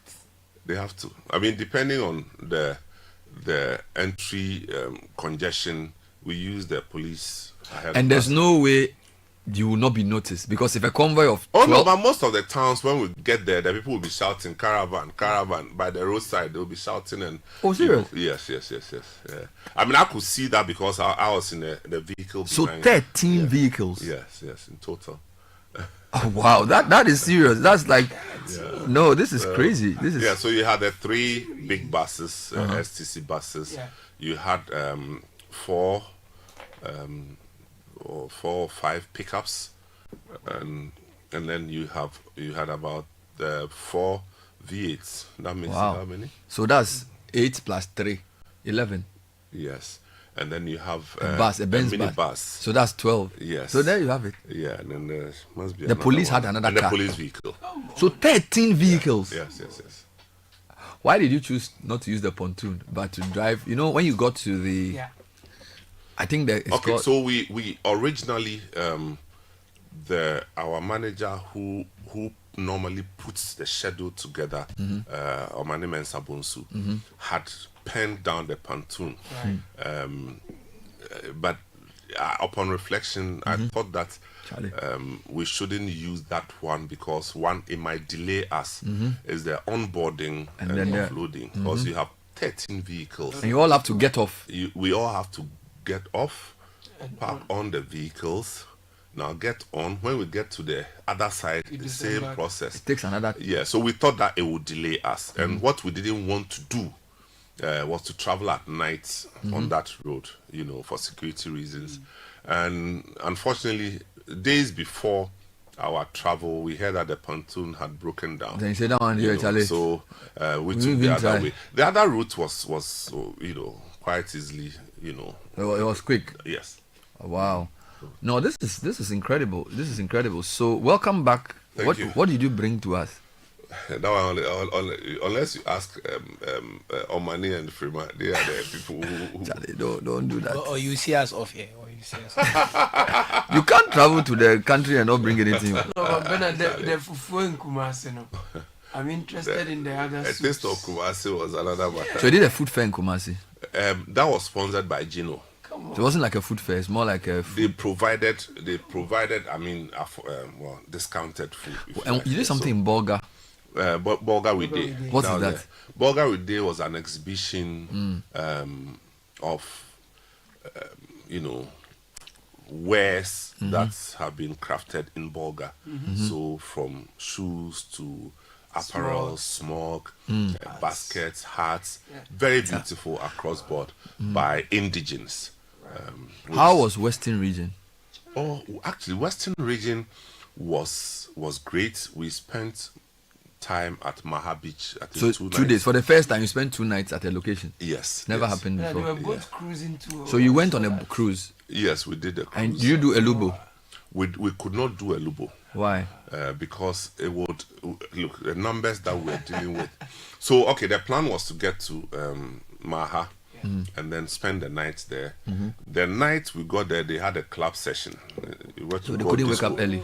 Oh no! These people will wake up anytime you ask them to. In fact, that's the difference. That's the difference this year. They wake up anytime. Anytime you say they should wake up, they'll wake up. We've had some very interesting experiences in the past. So when you say wake up at 5 a.m., they wake up. Papa, by the time Freeman is normally the first person to get anywhere anyway. By the time she gets there, people are there already. Wow. You know. Oh, you mean they really came? No, we didn't have problem getting people to. No. So why didn't you go to the Lubo thing? The Lubo thing was okay. So we had a club, and we woke up, you know, but we're 180 something people to be ferried to the island. And the boats carried 13 people. Oh, to be too much. To be too much. So it took us in total 3 hours and a bit to just ferry everybody to the island. Which island is this? That's the island that is owned by the Maha Beach people. Oh my God. And it's how long is the journey? It's about between 20 and 30 minutes. On the water. On the water. Mercy. Beautiful. Lagoon. Oh my God. It's a river. The river that where the river joins. I think Ankobra and the Ankobra and then the local name they call the river. I forget. Ankobra and his brother. Yeah. So it's the same river that moves from Inzulezu. Okay. Yeah. So we take 3 hours to just get them back to the other side. It's too much. So in total 6 hours. So we thought that going to Elubo in the morning wouldn't work. Would not work. So that's why we had to shelve the Elubo in the morning. Okay. Even with this, we started onboarding around 9 a.m. or so. But I joined the last boat to the island at 12:30. So you were in Atuabo. Yeah, Anochi. Anochi. The Anochi is the village where the Maha Beach is. So you passed by the Ghana gas thing. Yeah, of course. Yes, on the same road. Yeah. Wow. Yeah. Wow. So we did that. Spent about 2-3 hours doing games and other things. Of course, eating has always been a regular feature. And then from there we came back to the hotel. And then I mean, to think that in a week you did an Accra tour, you did Ho, you did Yendi, you did Bolga, you did Mole, you did Sunyani, you did Kumasi, yeah. Then you did Atuabo, then you added Cape Coast. Yeah, Cape Coast. Yeah. And you drove all kinds of routes. How are the routes? Okay, let's do a quiz. Which roads surprised you pleasantly well in terms of good ones, and which ones were horribly bad? I think generally speaking, the roads have gotten worse. Oh. Yeah. Generally they've gotten worse. Yeah, they've gotten worse. I mean, the one that I have been so disappointed about is Tamale to Bolga. It's still not in a good shape. Tamale to Bolga road needs help. I mean, it needs help. Such a major route. Yeah. What's the problem with the road? Oh, it's like map. The road has all potholes and ramps. The ramps, you have like the metals. Yeah, like the metals protruding. Yeah, metals protruding from the speed ramps, and I mean it's very disturbing to use. So Tamale to Bolga should be an emergency road. They should do it. Yeah, and I'm talking about road repairs. I mean, there are places that they have to do the entire road. I'm sure they know this more. Tamale to Bolga. Yeah. You were disappointed with that. Oh, You didn't use the Western Corridor this time. You decided to use the Techiman Road. You didn't use the Bole to Wenchi Road. Because the Bole Bamboy from Damongo is another nightmare. The road is bad. In fact, we had to change the whole configuration of our experience because of that road. Because the plan was not to use the Kintampo Road. We did Cape No, Town. I'm saying that initially the plan was to go to Bali and do Winchi, and come Western to Corridor, Winchi. the so-called. Yes. But you decided not to do that. No. Because I think 2 or 3 years ago, the experience we had there was just bitter. Because the Bui people were asking that you should come around. Because if you had used that road, you could have done the Bui. We've done Bui twice, but the road is not friendly. No. It needs a whole remaking. Oh, Charlie. Yeah, so that's why we chose not to. So you have gained insights on housing, roads, people, culture, and all of that, and have met nice people. The question I have: is it worth it? Which one? This thing you've done, because it's taken a whole week of your time, a lot of money. Is, as your friend in UK say, a wefi? You know, I didn't know a wefi. No, a wefi is worth it 1,000 times. It's worth it 1,000 times. Okay. And it comes with pride. You know, it's like a conquest. It's like you have. I came, I saw, I conquered. You know, for any and everything negative that could happen, God kept us and secured our passage, and that we thank God for. Very important. You know, and I'm sure Freeman and the team will come and do this officially, but I will not forget about the STC drivers. They did for me. You know, professional drivers, very mature in everything they did, and also for some of the hotels. Noda for me, Noda Hotel in Kumasi stood out for me this year. Solid. You know, we could have a whole discussion on hospitality and hotels in our tourism spectrum. So have some of the hotels up their game? Have some, because you know when we started it was terrible. Like 6 years ago, it was difficult. The quick shot is Noda Hotel. They've improved there. I mean, they have seen mighty improvement in their services, and I dare say that I'm not so sure if any hotel today in Kumasi will come close to Noda in terms of service quality, in terms of service quality, and their approach to customer service. Now, somebody will say that because they knew you are a media house. That's why they did it. But so did all the other hotels know that we're a media house. But still, you understand? So the service culture can be funny as you move away from Accra. You know, there was one hotel that we went, and I'm not mentioning the name. You know, the person went into their room and the lights were not coming. So called the reception. I went to the reception. The lady at the center used to phone. Before you saw my phone light and to use and she thought that she had offered some great wise, help, wise, So she just didn't understand, So we have all these things happening. So that's what I say. We can do that on the whole program about. Maybe you should do a paper for the tourism ministry. Well, we will do it. You need to. We will do it. Because you've done 7 years of this. You should know enough about tourism in Ghana too. Actually, we've done 8 years. We've done 8 years in 9 years. So, So, and also the issue of what each region presents as potential. Yeah. Based on the way the Caravanites receive the experience, you can advise on maybe Volta, do place tourism, Central, do historical, Northing, do artifacts, that type of thing. I think that each region has what it takes to scale up tourism. Each region, every region in Ghana has something to show for tourism, and there's a unique feature about each of them. There is a unique feature about each one of them. There's a unique feature. I think we need the policy to be crafted to impact on the look and feel of the way we present, for instance, our dance forms. You understand? I mean, and I quickly will talk about the Ashanti region. What I saw, the young people doing the dance, the traditional thing. Yeah. I mean, their presentation. Yeah, man. Jesus Christ. How they do their cloth is so attractive.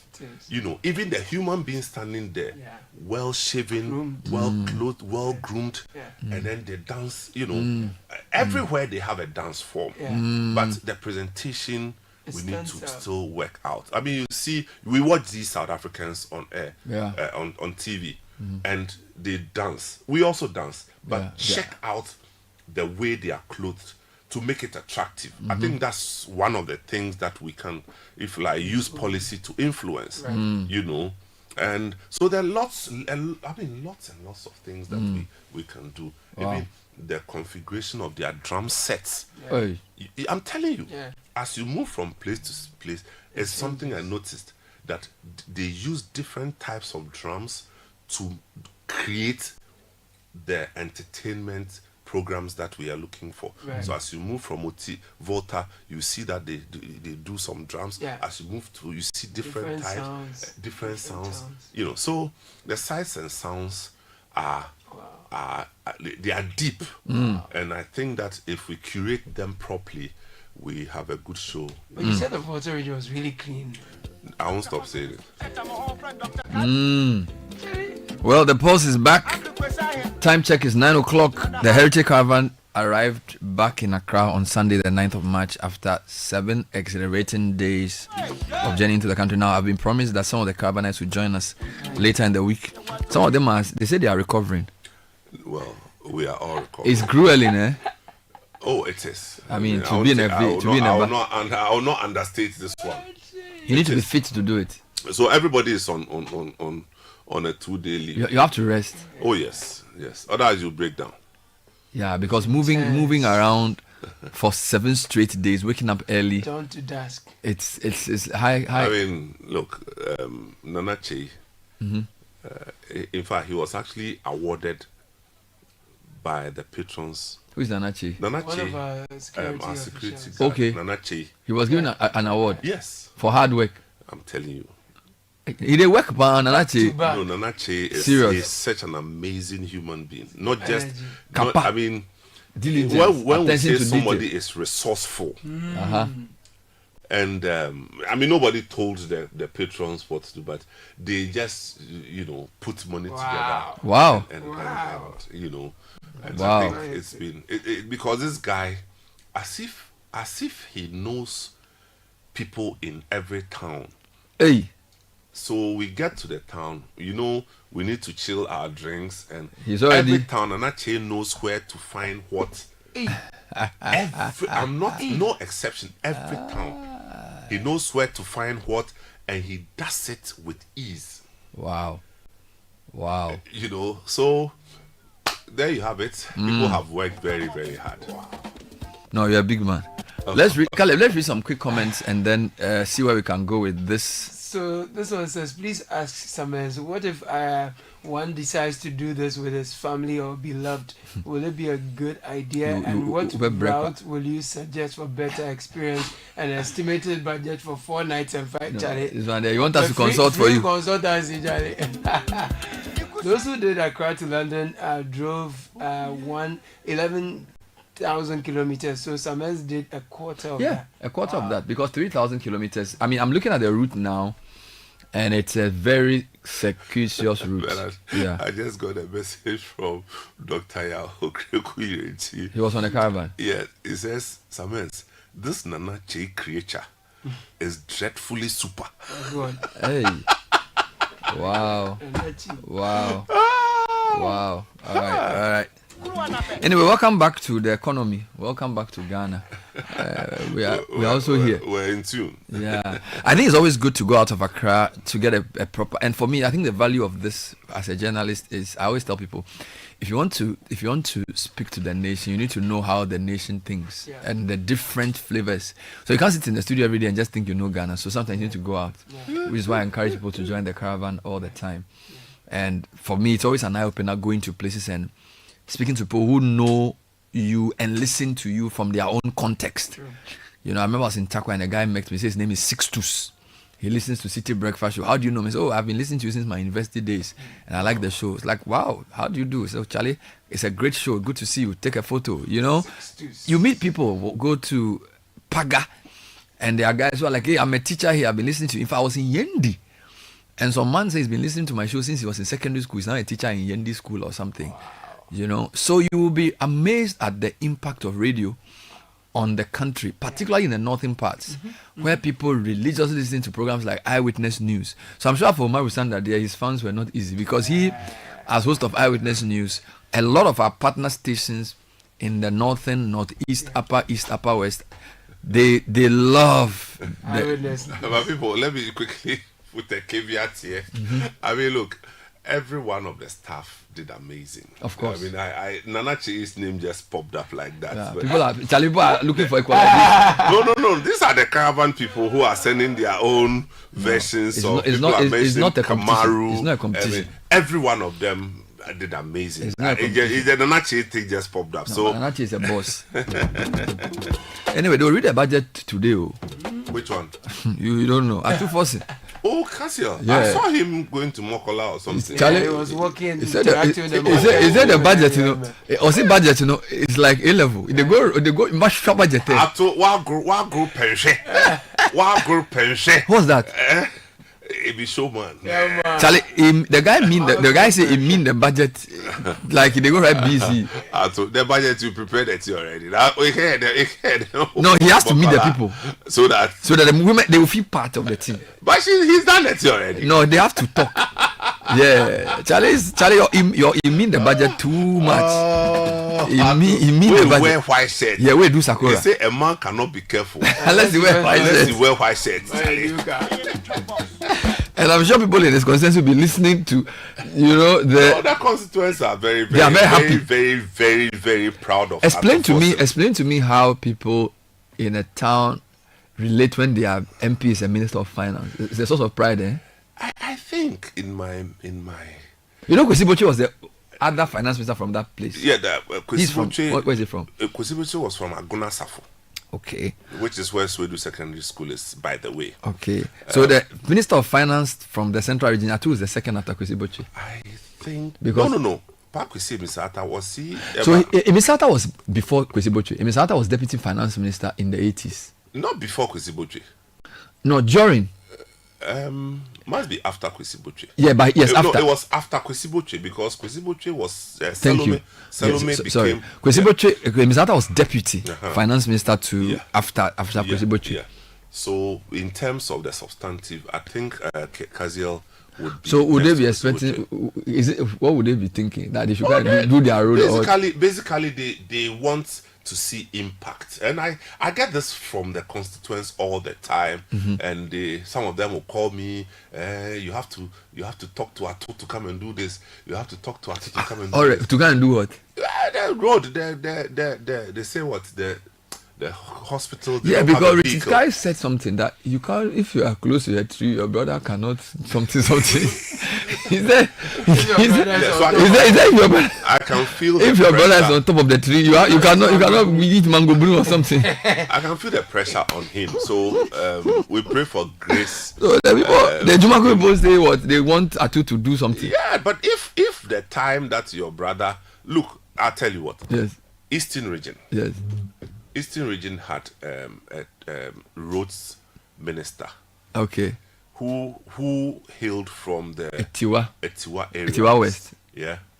Go and see the roads that the man did there. Yeah, from when you get when you get to Nyinam 10 left, Charlie full speed. I hope you are not advocating that. No, I'm just saying. I know.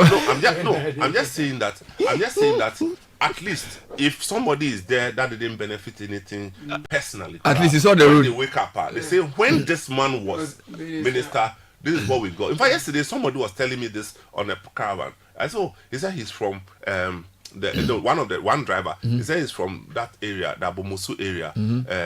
I said, okay, which town in particular that he mentioned? I forget the name of it. Okay. So, but Omaye roads, Omaye Park. So I want to trick something. So, which road in that enclave, if opened up? Ejumaku, Besianse to Esikuma, that road. Hold on, Ejumaku, Besianse to to Eastern region. To Achim Ewisa, to Achim Swedro, that road. It's like the devil lives there. No, but that road opens up central to eastern. Yes. Ejumako to Bisiasi. Yes, that's to, one. To Achim Ewisa. Yes, Ewisa to Achim Swedru. That's so road. This Achim Swedru, not Achim Swedru. Yes, and then the Ejumako to Aguna Swedru. Okay, Aguna Swedru, take me back. So this is where your secondary school is? Yes. Is there a road between the two? Yes, that actually used to be the original Accra Cape Coast Road. So Ejumako to Aguna Swedru, what's the state of that road now? It's like the devil's firing squad. Charlie, no, this time they love me. No, Thomas, you are loving. So Aguna Swedru to Ejumako. You know why I'm going this way? Yes. If we do this, we save a lot of money. Why? Because we are reconstructing the Accra Winneba Road now. Yes, we are. And it is real construction. Yeah. Everywhere from Winneba roundabout all the way to Accra is hard area. Yes. You understand? Yeah. Red earth. Yes. You won't see any. Everything is gone. So if you are constructing, yeah. So if you have alternative routes, it lessens. What is the economic activity in that area you are talking about? This Agona Swedru to Ejumako to Bisiasi. These are not your destinations. What I'm saying is that linking roads to the other side of Central Region. Yeah. Like you go from Eastern Region, you come all the way to what's called Asamankese, or before Asamankese is what's the name of it? You branch off through to Swedru. No Suhum. Okay. I'm trying to remember. Upper West Akim. Upper West Akim. Yeah. So you're talking where they do the vegetables and things. Adoso. Yeah. Adeso. Okay. You get to Adeso. You branch left. That road to Swedru is amazing. Right. Okay. Right. So that kind of roads we are looking at. So basically, you're saying that from Insawam, you can go all the way to the northern part of Central Region without necessarily using the Accra Cape Coast. Yes, so through Swedru. But Swedru to Winneba is another, that road, as if it's never seen Kota before. So Swedru to Winneba, Swedru to Ejumako, and Ejumako to Bisiasi to Achim Ewisa. Yes. And these are mostly farming communities. Yes. What do they farm there? Well, it's varied. Coconut is one, oil palm is another, cocoa. Okay. You know, there's cocoa in that area too. Oh yeah. Swedru. Do they have? I saw some pineapple plantations on those areas. Yes. So pineapple you have between. You have pineapple in the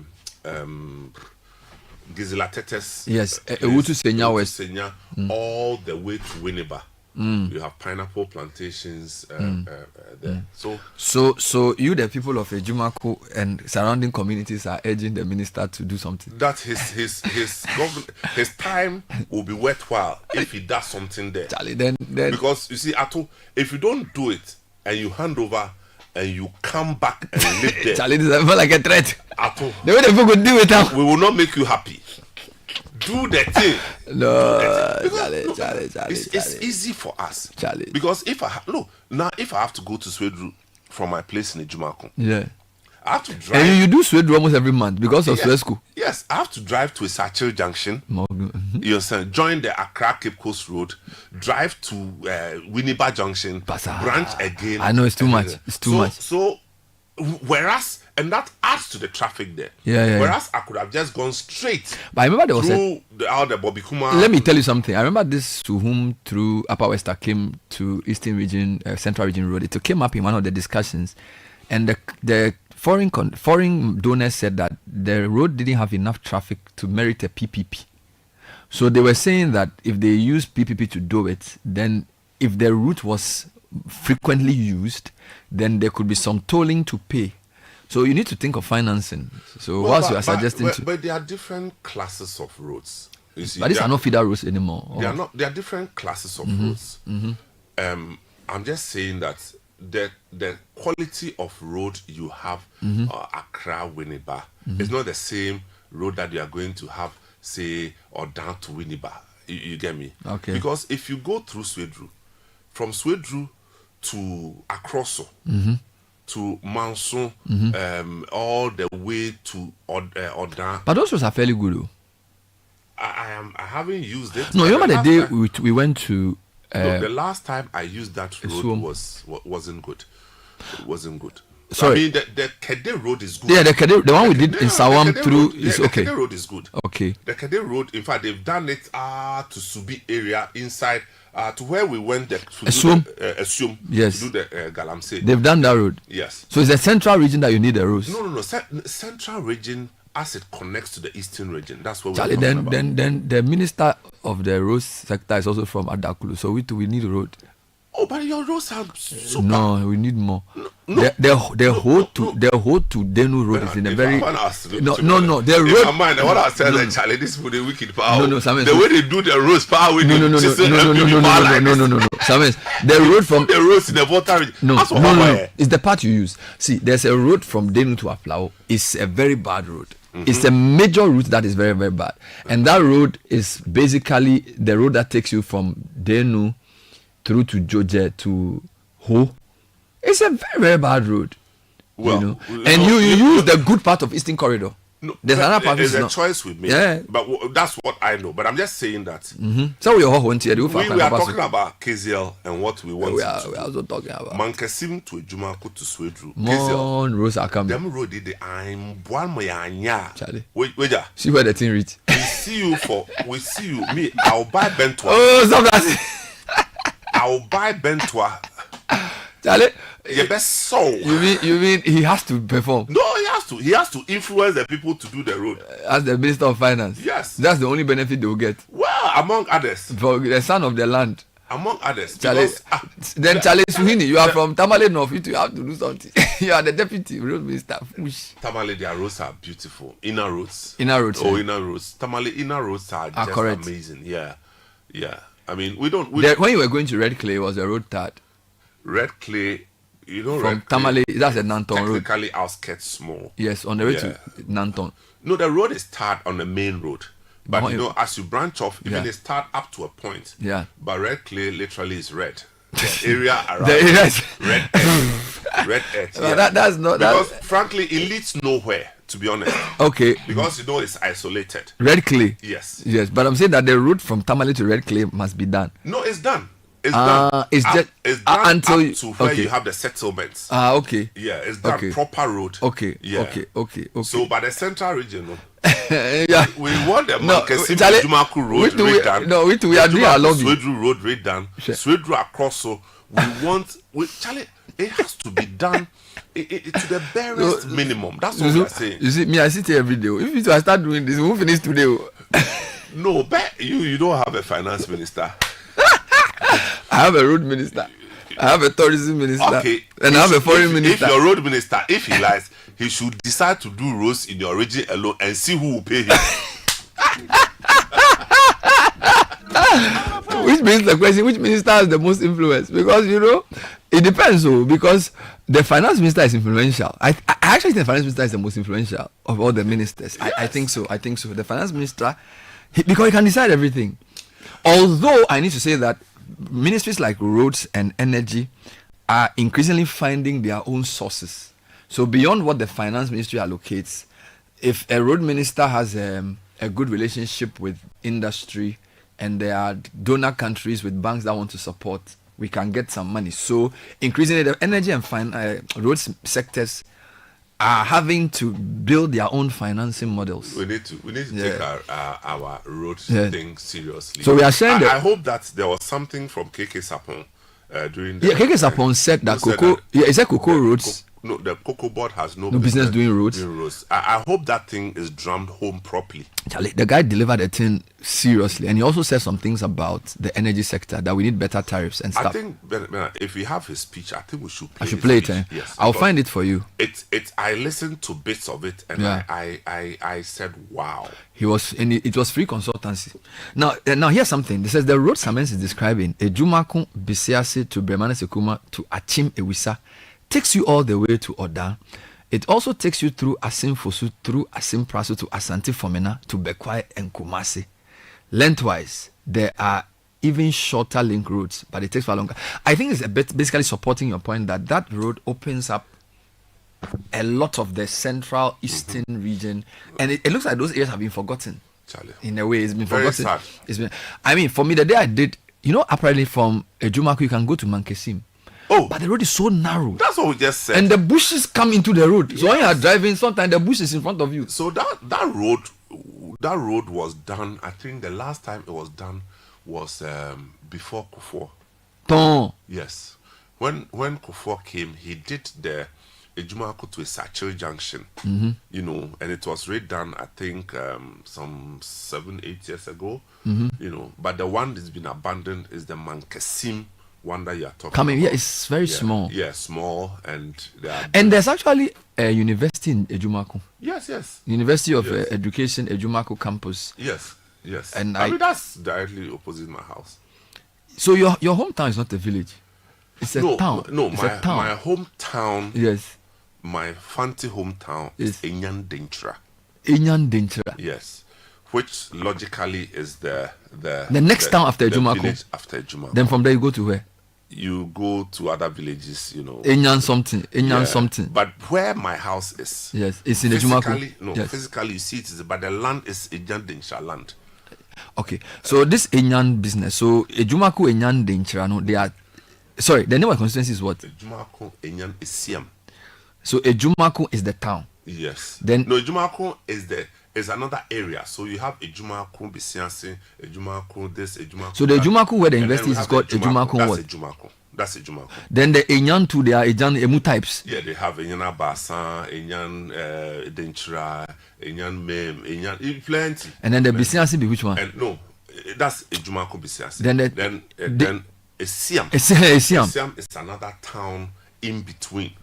You know. So the constituency is 3 names. Yes. 3. The Esiam people, their language is a bit different from the Fanti people. The Esiam? Yes. Their language is closer to Aguna type of Fanti. More close to Chi. So Aguna, their Fanti is not like... It's not like, if you like, the Cape. Say what type of Fanti? No. How their Fanti is more Akanized, more Akumasilized. Yeah. So the Kassiel, where is he from? Kassiel is from, my understanding is that it's from Ejumako Bisiazi. Ejumako Bisiazi. Yeah. So it's also 3 towns. Your constituency is like 3 towns, like Sky. 3 towns come together in the middle. Yeah. 3 town constituency. Yeah. He is a homegrown product, homegrown. Oh, okay. With a bit of spice from. So I wish I had a map here when we were talking. No, I can actually. This. No, I know these places. I know these places. I actually. I'll tell you something. The first, when I was in the university here, we used to do some research work, like for my dad's people, and then they would train us in Greenland Hotel. What town is Greenland Hotel? Greenland is Sweden. Good. Then no more in operation though. Good. So there was a hotel around Greenland where we do the training, and we're going to do the work in Asesewa, and we drove. We didn't come back to Accra when we're going, so we used inside your places. Went to appear at the roads you mentioned. Yeah, through the Sawen place. Yeah. We actually we even went through. Yes. Suhum. No, we went through. So where are you starting from? So we were in Greenland area. So you pass across, so definitely. Good. Across. You may either go through Esaman Kese. Correct. We went to that town. And then you go through Leng. You won't come to Esaman. You cut through to Suhum. We ended up in Kofredia through Suhum. Yes. Yes. And then we continued. Yes. To Bunsu Junction. Correct. And go through Tafu. Correct. Kukrentumi. Correct. All the way to Kofodia. Which was the first time I'd gone to Akrosu. So I was like, this town, I see. So, but my point is that there's a short route between Central to Eastern without going through Accra. Yeah. And this is the year 2001. I just took, and correct me if I'm wrong, if you go to United Kingdom, the roads that link small towns are not of the same quality. The A roads as the big roads. You know, in fact, for most of the places, there are no street lights there. You drive in the night, it's pitch darkness. And I'll tell you something, in the UK sometimes when the main road is blocked, there are farm roads. So like a lot of the communities I go to, maybe they are doing a repair on the A road. You can veer off onto a farm road. And farm road, by start, but even though it's not high quality, it's like in fact it's like the road between Mankesim and your hometown. That's the kind of road you pass on a farm, and only one car can go at the same time. So when you're going, you stop for somebody to pass because maybe they are doing road works and something like this. So these are the so-called feeder roads. So I actually think that so the Asian people speak Bremang language. Bremang. because it's Breman Isiam. So the Breman, is it like Guan? No. It's Akan. Okay. I wanted to make a point. Yesterday, when I interviewed Professor Adakwa, he was talking about the importance of roads in economic development. Okay. So I feel like if these feeder roads are even leveled, for it to be easy to cart goods from farm gate to the market, it actually has a role it plays in reducing the price of food. It does. Because a lot of times we speak about main town roads and we speak about main city roads, but food is expensive partly because conveying the food from wherever it is produced to where it is sold, sometimes the road is very bad and it gets stuck. So I think that the feeder road conversation needs to be revisited. And even the idea of carting food. All right, a lot of these rural communities, they use this aboboya and things. If we could find easier ways of them carting food so that the food doesn't get destroyed, and also build these silos in these communities so that, because usually the transportation costs that add to the cost of food, that leads to the inflation. And as you said this morning, food inflation is higher than normal inflation because our food production systems have not been well sort of... but again, on that, when I was listening to you, no country, and I mean no country, and researchers, economists, correct me if I'm wrong, has made progress at any point where food inflation outstrips every other inflation. Very, very important. Very, very important. Well, that's the basic, right? Yeah. And next door Nigeria, you can't get food inflation even come anywhere close to the other indices. Yeah. So we need to work on this. Our food inflation thing is out of inertia as a result of laziness and lack of policy and the funny thing, direction. Local food inflation is also higher than imported food inflation. That doesn't make sense to me. It is what you just talked about, transportation, the logistics. Yeah. How to carry the foods from point A to point B. You understand? And our research institutions have not been actually pushed and given the mandate to work more on how we preserve our local foods. So they last longer. So they last longer. I mean, apart from my dearest Gary that I can keep in my portmanteau. And shito. And our own shito. What I'm saying is, what else can you keep for long? I think when this thing comes when you talk to farmers, because they are begging people. When you go to in the rural areas, you see like piles of tomatoes and different things. They are literally begging people to take. If you hear the price, they will tell you for those. You can't believe their price because and by the time it comes to Accra, it gets so expensive. And it makes sense. And you have to understand because by the time it comes to Accra, how much of it has? So it means the Ministry of Agriculture has to also find a way. I think if they can find a way of buying and aggregating the food, they've always been struggling with this, finding a way of buying.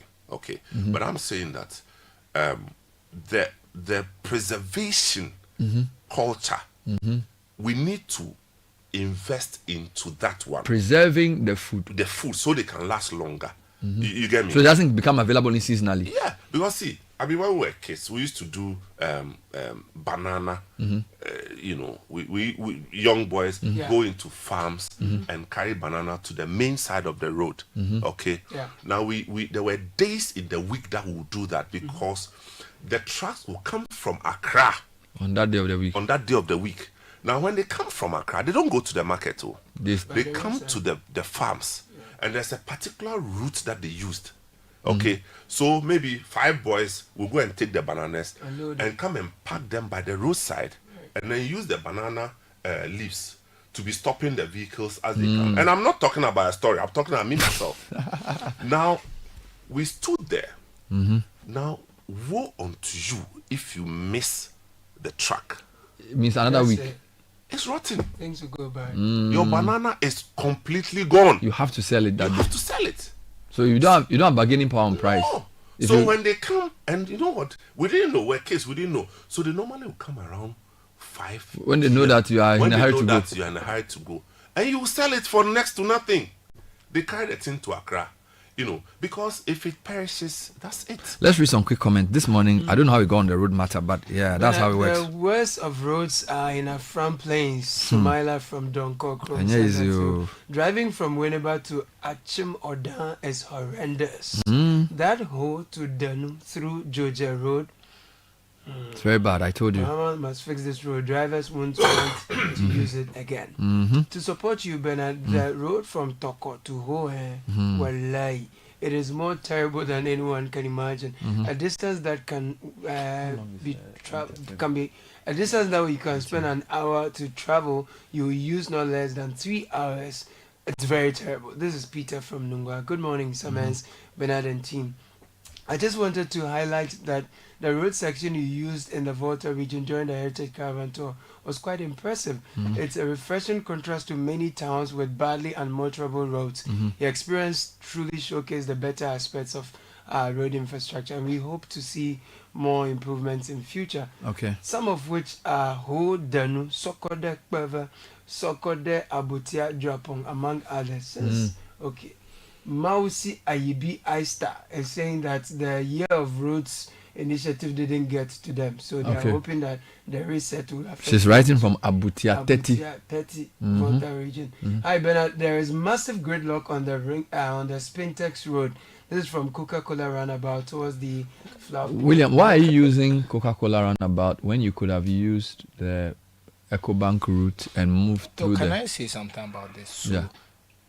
this is because it's a track under the flower pot. That's broken down. That's broken down. In fact, last night I was on the road. The track was spoiled. They came with another truck and To try and pull it. They removed their things from the truck And left the truck and there. left the truck there. What kind of truck? Large truck? It wasn't like a large truck, but it's a truck transporting goods. But there's an alternative route, oh. The one that takes you through the Manette. The Agblizan Manette I road know. that takes you to Palace. Why can't they use that one? No, because you see, because under the flower pot, basically It has blocked everything. It's blocked. So everyone who's coming, and it affected me this morning. So basically, if Wow. you are coming and you have to turn, because you have to turn. So the truck has stopped at an unholy place. Yeah, and what annoyed me is the fact that last night I saw them removing their things. They didn't even try and move the No, truck. it's the things after are more removing. important than your traffic. They are not care. You see, the way they even evaluate times, like let's remove the goods and leave the truck there. Anyway, a few people from your hometown are supporting your your thing that you are doing this morning. You know. That's my letter to Kazia Atufosi. This one is done well. Echo. He says, I join myself to the threat. Ejumako Enyane Siam. And then Charles Nixon Yabua says he is from, I didn't know Charles Nixon Yabua was from your area. He says he's from Ejumako Bisiasi. That's Ato's hometown. And that he supports your comment with 2 bags of cement. So, Bernard, there's a tourism hub like a safari park on the Jumaku to Agona Swedu stretch. But currently the road is a dead trap. Very big land for ecotourism park. I see the signboard. I've never entered before. He says if the road were better, it would have been a massive place for tourism. Yeah, so you're getting support for this your thing you are doing that I don't even want to mind you. Oh, Bernard, it's just to open the whole place. No, I know. It's good. It's good. Accra to Winneba Junction to Swedu is Red Earth Pan. Swedu is a commercial hub, tourism site right from Winneba Beach to Brewa. Ask Samens about Sir Charles Beach Resort, he will cry. The roads are not good at all. And so I think that's mainly the feedback I'm getting on this road issue. All right, so sorry, since you are here, yesterday Frema was doing something with the musicians in a sort of village setting. What's the whole thing about? It's telling the indigenous musical entertainment story over the years.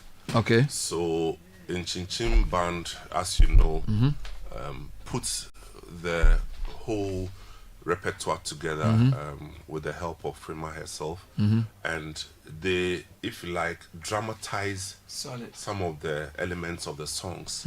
And so we started yesterday with the songs of the 70s, mostly featuring the Ramblers Band. So we continue today from the 70s into the 80s, the second part of the 70s, and you know. So that's what we have, telling our own stories. Okay. And a lot of these songs are so timeless. They're so timeless. You know. Yesterday there was Getty. So that's starting. We'll do that in about 5 minutes. Let's do a quick announcement before we get that. Here's some exciting news from the bank with the coolest tagline, not just another bank. Yeah, you heard right. Omnibasic Bank's new tagline is not just another bank. We are redefining banking with a renewed commitment to making you, our cherished partner, the happiest customer. So we invite you to join us on Saturday, March 22, 2025 at the University of Ghana Sports Stadium, 5:30 a.m. Prompt for the 7th edition of our health walk. It's not just another health walk. Better health starts here. See you there. Helpline 030-708-6000, 0302-758-555. That's a toll-free 080-010-0790. Omnibasic Bank, not just another bank.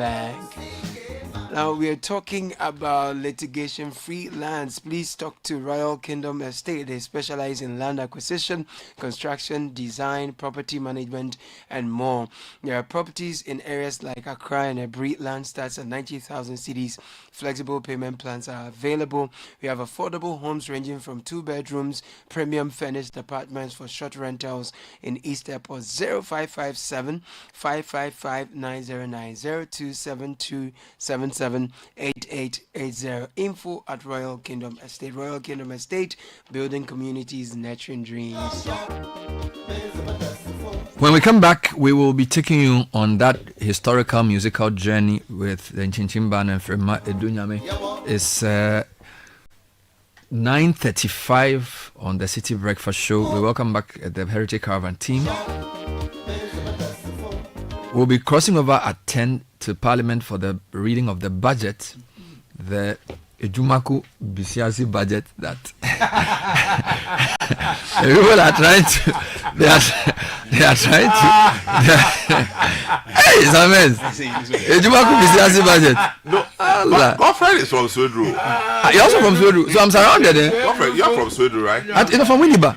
No. Winneba Swedru, Mankesin. Hey, you're from the same enclave. Yes. So he's a victim. So this is your time, This is your time. No, you see. No, I get your point. I'm going to Swedru. I never get to Winneba Junction.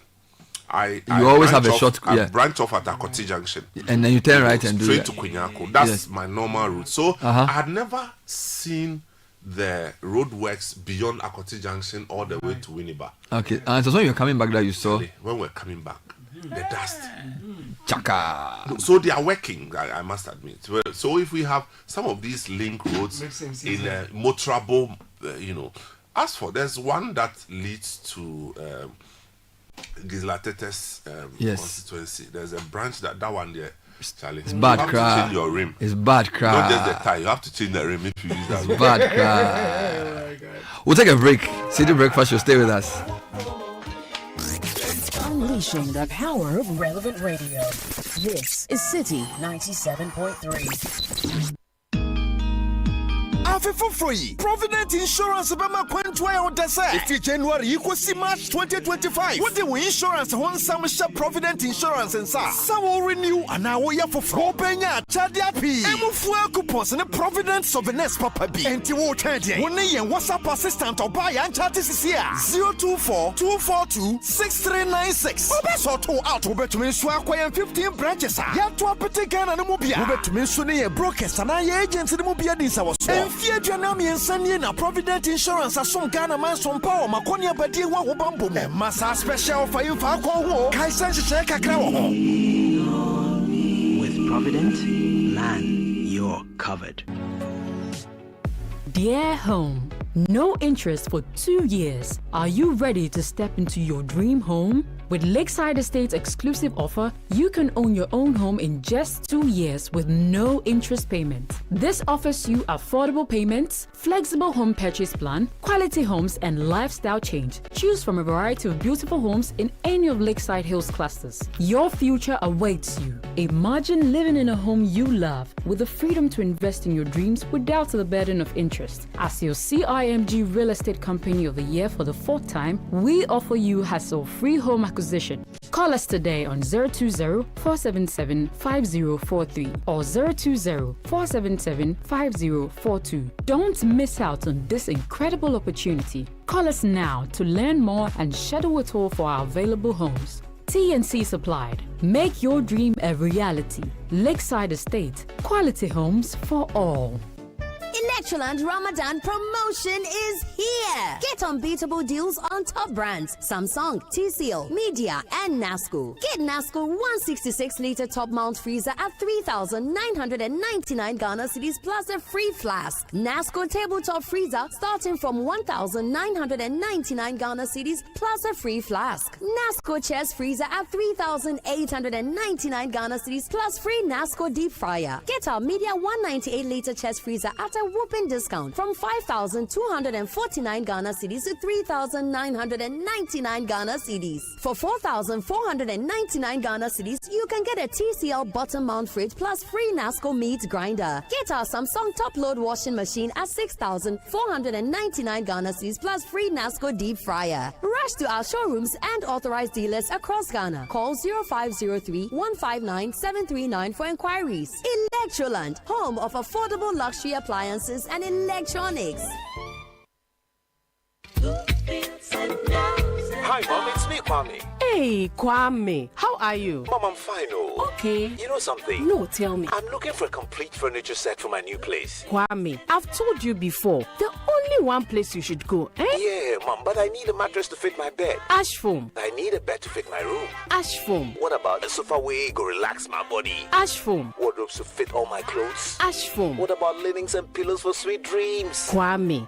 Ash foam. Mommy, I feel you. Ash foam all the way. From mattresses to beds, sofas, wardrobes, linens, pillows, and more. Don't waste time and visit any Ashram showroom across the country or call our hotline at 0243 200 729. Ashfoam. Feel it, know it.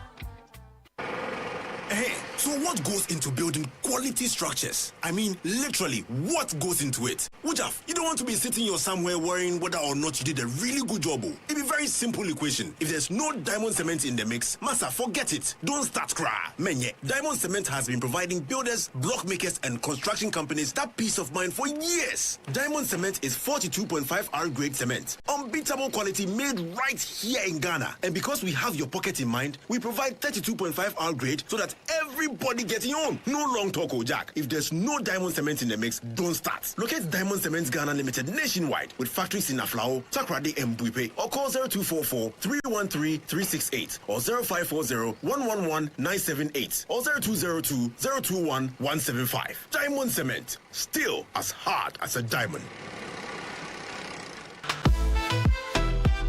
First impressions matter. Make yours unforgettable with the irresistible scent of Princess Body Mist and Roll-On. Designed for every lady who wants to leave a lasting impression wherever she goes. And for our gentlemen, there is Style Up Perfume and Roll-On. Elevate your presence with a confident, masculine fragrance that keeps you dry and fresh all day. Because your fragrance should speak before you do, use Princess Body Mist and Roll-On and Style Up Perfume and Roll-On. Your daily essentials for smelling good from dawn till dusk. Princess and Style Up. Smell good and feel great together. The GC brand. It's all about you. This advert is FDA approved. This is the City Breakfast Show, the city's biggest conversation.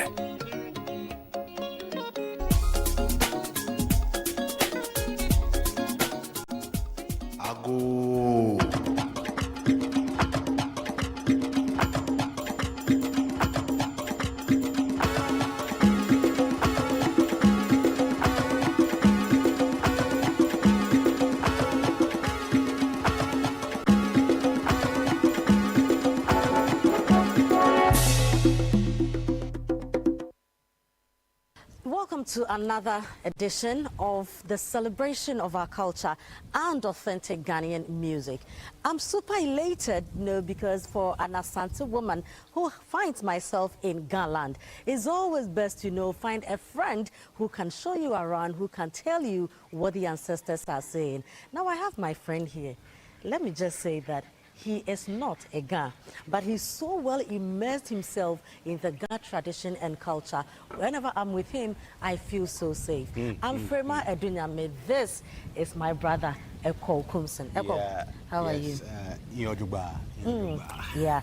Now, I'm happy, you know, to be here. And I think it's only appropriate that if you find yourself in the Ga land, we need to call on the ancestors. We need to pray for goodwill. Yeah, it's appropriate because you realize that with the Gas, they like to pour libation a lot. So they speak to the ancestors so that the ancestors will come to their aid. They commit everything they do into the hands of their ancestors. And you realize that when they are done with everything, they normally will say, tra, tra, tra, umanyaba. Yao. Good.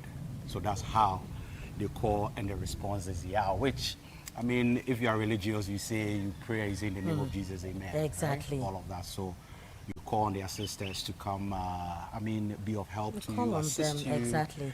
And, I mean, lead you in everything that you do. I really intend to have fun, you know, because we'll be going to Meridian in Tema. Yes. But before we do so, cha, omanyaba. Yao.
We have the blessings of the ancestors. Let us now enjoy Ga proper. Yes, but Frema, let me tell you something. Tell me. Do you know, at a point in the performance, the drummer had to be left alone to do his own thing? Oh, I felt that. I felt that. If we were in the traditional Ga like we are, and we have some logo drums, we call the female and the male. Yes. And actually, ajimilolo. You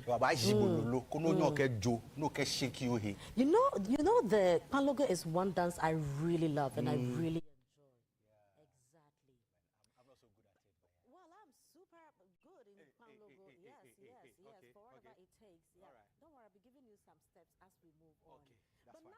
gods, you know, or the ancestors have poured their blessings on us, giving us room to enjoy God land. Let us proceed to Simpe. Yeah. Let us go find the beautiful women there. And let's head to Meridian. Yeah. Atema. Yes. Na yensa. Because, you know, it's very good because, you know, along the coastal line, they all like to have fun. Exactly. So, and also, you know, the Greenwich Meridian also passes through Tema. So they have a place that they call Meridian, where people go there to have fun and everything. So, I mean, you know, it's believed also the fine ladies are also on this side of tell me about the it. Sempe, the Tublongu, the Bukom sides. You know, you find all the fine ladies there. So go grab one, in a very nice looking. And that is where Inkeboya, Inkeboya, yes, Inkeboya Jue. And the lady is asking, oh yo yai, Ningbo Kemiya. And the man tells him, Woya married Yetema, Inkeboya, Inkeboya nu, Inkeboya Jue. Jim, let's go.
Yes. This is Ghana. Yeah. This is authentic Ghanaian music. Beautiful. This is the handwork of Wulome. Beautiful one. You know, Wulome helping us to pray unto the ancestors. Yes. And also leading us from Simpi to Tema. Meridian. To go Meridian. have fun. Absolutely. And you know, Willomen have also been like the band that has held down Ghanaian folk music. No two ways about that. You know, they used to play these songs to bring people together, to tell the story. And they still do. Yes. They still do. I mean, in our Heritage Month, when you think of Ga traditional music, you can't rule the effort and contribution of Wulome. Yes, and also at this point, I think we need to also,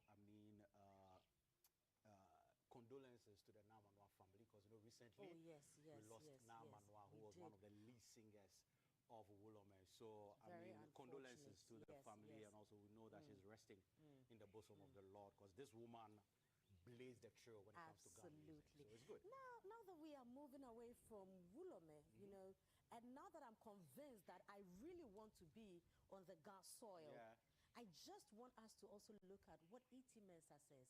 In Kebobaya, wherever you are going, I will go there with you. I'll be also. Where you will settle, I will There settle. I will settle. Sounds so biblical, but we are bringing it home. We are bringing it to our tradition, to our culture.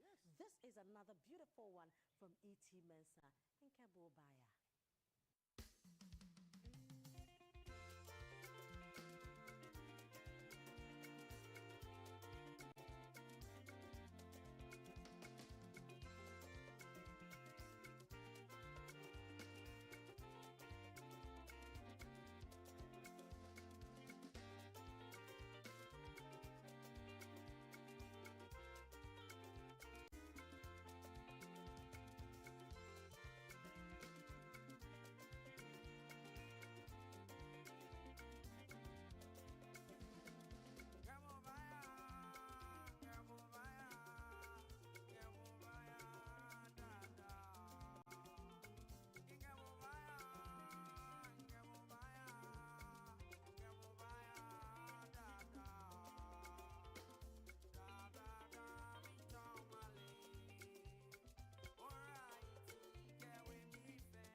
To go with E.T. Mensah. And in fact, at this point, we still stay with E.T. Mensah. Yes. Because we just want to call on the fathers, on our mothers, Nime, Name, and we want to say that all for them. Yeah, all for them. I mean, all for them. Because, I mean, before we started, we prayed to them to come protect us, to give us the blessings. Yes. Now that we've had everything, and we've also enjoyed ourselves, what we want to say is, all for you. And you know, talking about all for you, we just want you to enjoy. Maybe you shouldn't just sit back. Just be on your feet. Let's enjoy, you know, all for you. E.T., all for you. And this has been another great edition of celebrating our culture and indeed indigenous Ghanaian music. All for you from E.T. Mensah. I'm Frema Edunyame. My friend here, I met on the gas soil, is a Kokumsen. A fancy man turned gun. But this is how we all celebrate our culture. This is what we are promoting, cultural integration. This is a call. I'm Frema. And we are grateful that you joined us once again. And to Inchinchim, we say that thank you very much.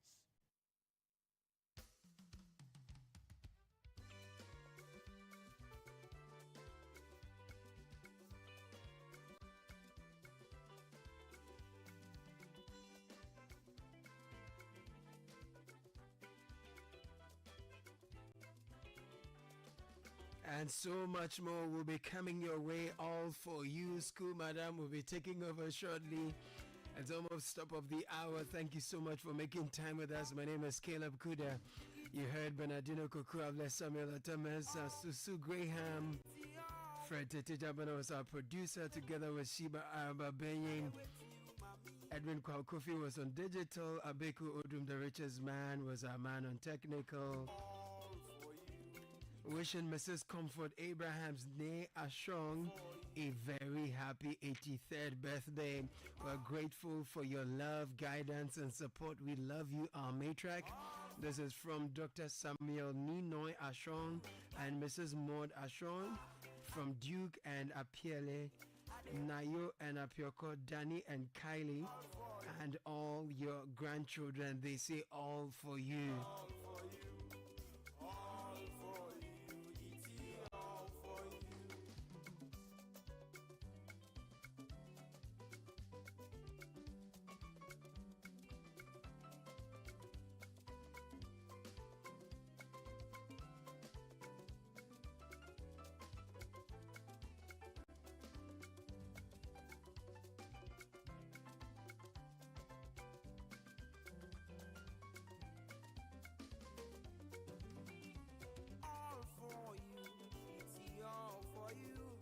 Thank you for making time.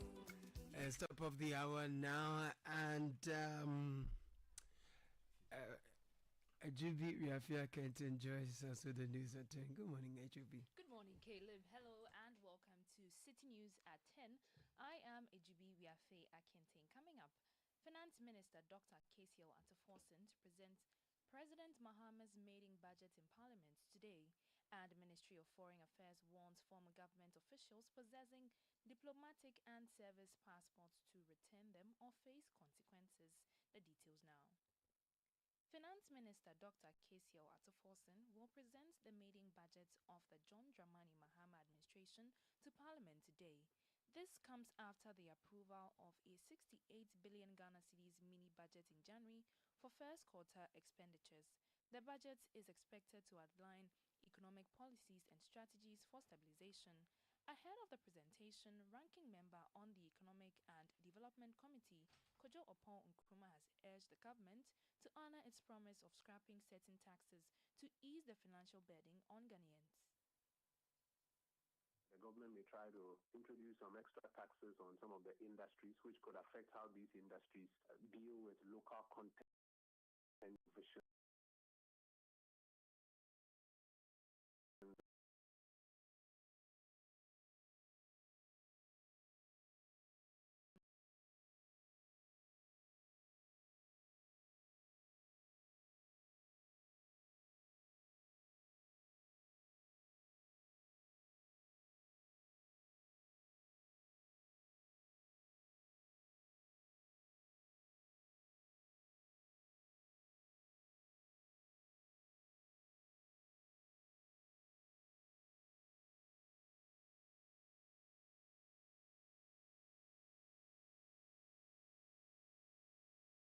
The Civil and Local Government Staff Association, CLOGSTAC, has vowed to continue its nationwide strike until the government revokes the appointment of the new Births and Deaths Registrar, Samuel Adum-Botwe, and replaces him with a civil servant.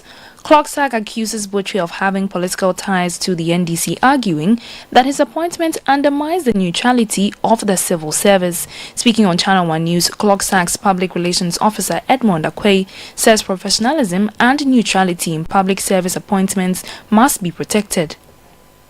The best thing that government needs to do is to revoke that appointment and make that particular position a civil service position, and a civil servant must occupy that position. Still on strike, and we will still embark on our nationwide strike. We are driving home the neutrality, the permanency, and anonymity of the civil service, our principles. Edmund Akwe is the Public Relations Officer for the Civil and Local Government Staff Association of Ghana. Away from that, the Ghana Private Road Transport Union, GPRTU, has warned of a possible increase in transport fares if the government does not remove certain fuel taxes in the 2025 budget.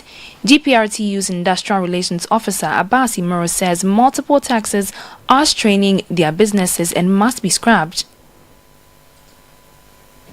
We have no option where we are. Already our people are on our nerves. We've also asked them to take it easy. About 3 weeks back, they were on us. We told them that no, the timing is not good. A new government has just taken office and at least we have to give them briefing space. So where we are now, currently where we are now, we'll plead those in authorities to do something about it. Because if there is nothing being done about the reduction of the fuel price, yes, of course, we have no choice than to assemble, readjust, and come up with further or a new upward adjustment in lorry fares.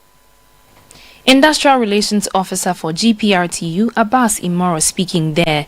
Now, the Ministry of Foreign Affairs has issued a reminder to holders of diplomatic and service passports under the previous administration to return them immediately.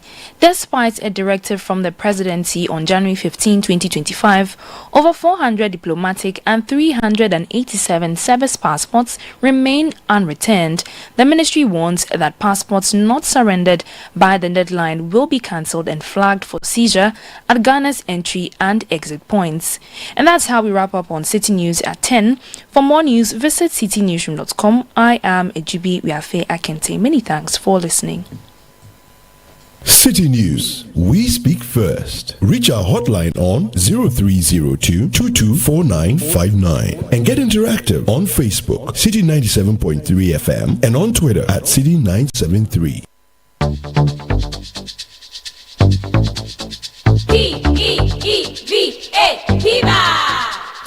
Looking for a burst of flavor in every sip?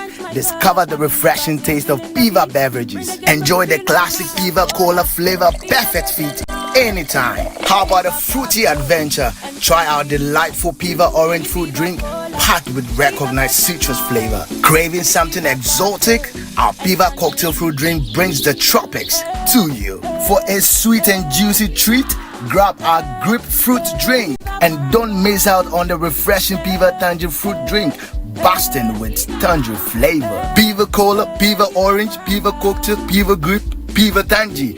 Grab yours today. Available now at your local store. Call us on 055-00-322-31. Piva, a taste you'd love. This advert is FDA approved. P for Piva. This year, something magical is happening. A celebration of tradition, flavor, and community. Welcome to the Back to Your Village Food Festival 2025. Taste the heart of your heritage with mouth-watering dishes from across the country like Ademe with Akple, Tozafi with Ayoyo soup, Kokonte, Apopransa, Rare Quine, and many more. From rich spices to sweet treats, it's a journey for your senses. We're taking you back to your village. Oh yes, let's recreate our age-old recipes. But it's not just about food, you know. We're celebrating culture, connecting with family, and making memories that last a lifetime. This March, let's come together and discover the flavors that make us who we are. The date is 29th and 30th of March 2025. The venue, Accra Metropolitan Assembly, and the time is 10 a.m. through till 6 p.m. each day. The Back to Your Village Food Festival 2025, where food, fun, and tradition meet. See you there. Interested vendors should call 0558-973-973 or 0205-973-973 to register. The Back to Your Village Food Festival 2025 is powered by Channel 1 TV with support from 97.3 Citi FM and is proudly sponsored by Gino, Koa Natural Cocoa Fruit Juice, and Pan-African Savings and Loans.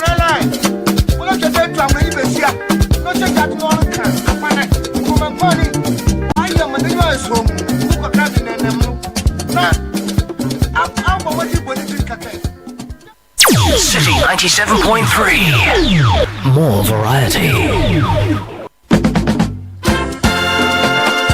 This year, something magical is happening. A celebration of tradition, flavor, and community. Welcome to the Back to Your Village Food Festival 2025. Taste the heart of your heritage with mouth-watering dishes from across the country like Ademe with Akple, Tozafi with Ayoyo soup, Kokonte, Apopranta, Rare Quine, and many more. From rich spices to sweet treats, it's a journey for your senses. We're taking you back to your village. Oh yes, let's recreate our age-old recipes. But it's not just about food, you know. We're celebrating culture, connecting with family, and making memories that last a lifetime. This March, let's come together and discover the flavors that make us who we are. The date is 29th and 30th of March 2025. The venue, Accra Metropolitan Assembly, and the time is 10 a.m. through till 6 p.m. each day. The Back to Your Village Food Festival 2025,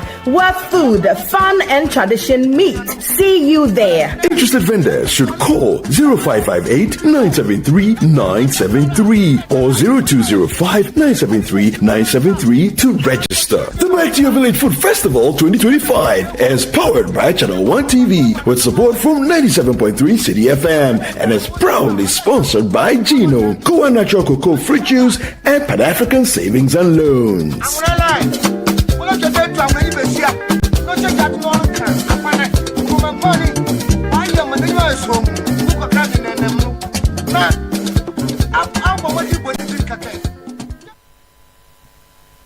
City 97.3. More variety. The city is alive on 97.3. City 97.3. Accra. The city is alive on 97.3.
Citi FM, I am Zoe Abubedu Ado. The Minister of Finance, Dr. Kasiala Toforsing, is set to present the 2025 budget statement and economic policy to Parliament today. This will be the first of the John Mahama administration since assuming office. There's a discussion on Channel 1 TV, so we'll be crossing over to Channel 1 TV to bring you that discussion and subsequently the presentation of the 2025 budget. Be with us throughout this coverage as we analyze and assess the budget proper when presented. I have here Professor Godfred Bokwin. He's an economist. He's also a finance lecturer at the University of Business, Ghana Business School. Prof, welcome.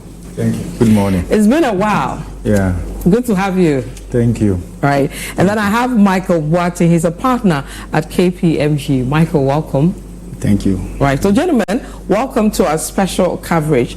I read something from you this week about your expectations of this budget. I believe most Ghanaians are wondering whether some of the promises made, especially with taxes, will be something that will be addressed. But before we go to all the nitty-gritty, I want to take your initial thoughts around this 2025 budget. A key one because it happens to be the first for President Mahama returning, and then the first for Casil as a substantive minister. Yes, I mean, as you rightly indicated, the expectation is very high, and of course, one must also be moderate, bearing in mind the reality that we are confronted with. And I think that it's not going to be a major departure because we are under an IMF-supported program. So the expectation is that government will continue with restoring macroeconomic stability, underpinned by fiscal consolidation measures, essentially, because that's the main instrument we are using. And the fiscal consolidation here, essentially, we are talking about revenue measures and then expenditure rationalization or restraints. So if you pick the revenue side, we know that the drive is to generate more revenue, but of course, the strategy that we deploy in generating that revenue must not impact businesses negatively, right? So that is the other concern. Then, of course, because the first major structural reform under the IMF supported program is actually about taxes. Okay, the medium-term revenue strategy that has been developed, that is supposed to scale up our revenue to GDP ratio to about between 18 and 20% by 2027 and all of that. If you look at it from that trajectory, we are largely on course. In fact, if you look at the projections, 2024, we should be doing revenue to GDP ratio about 17.1% or so.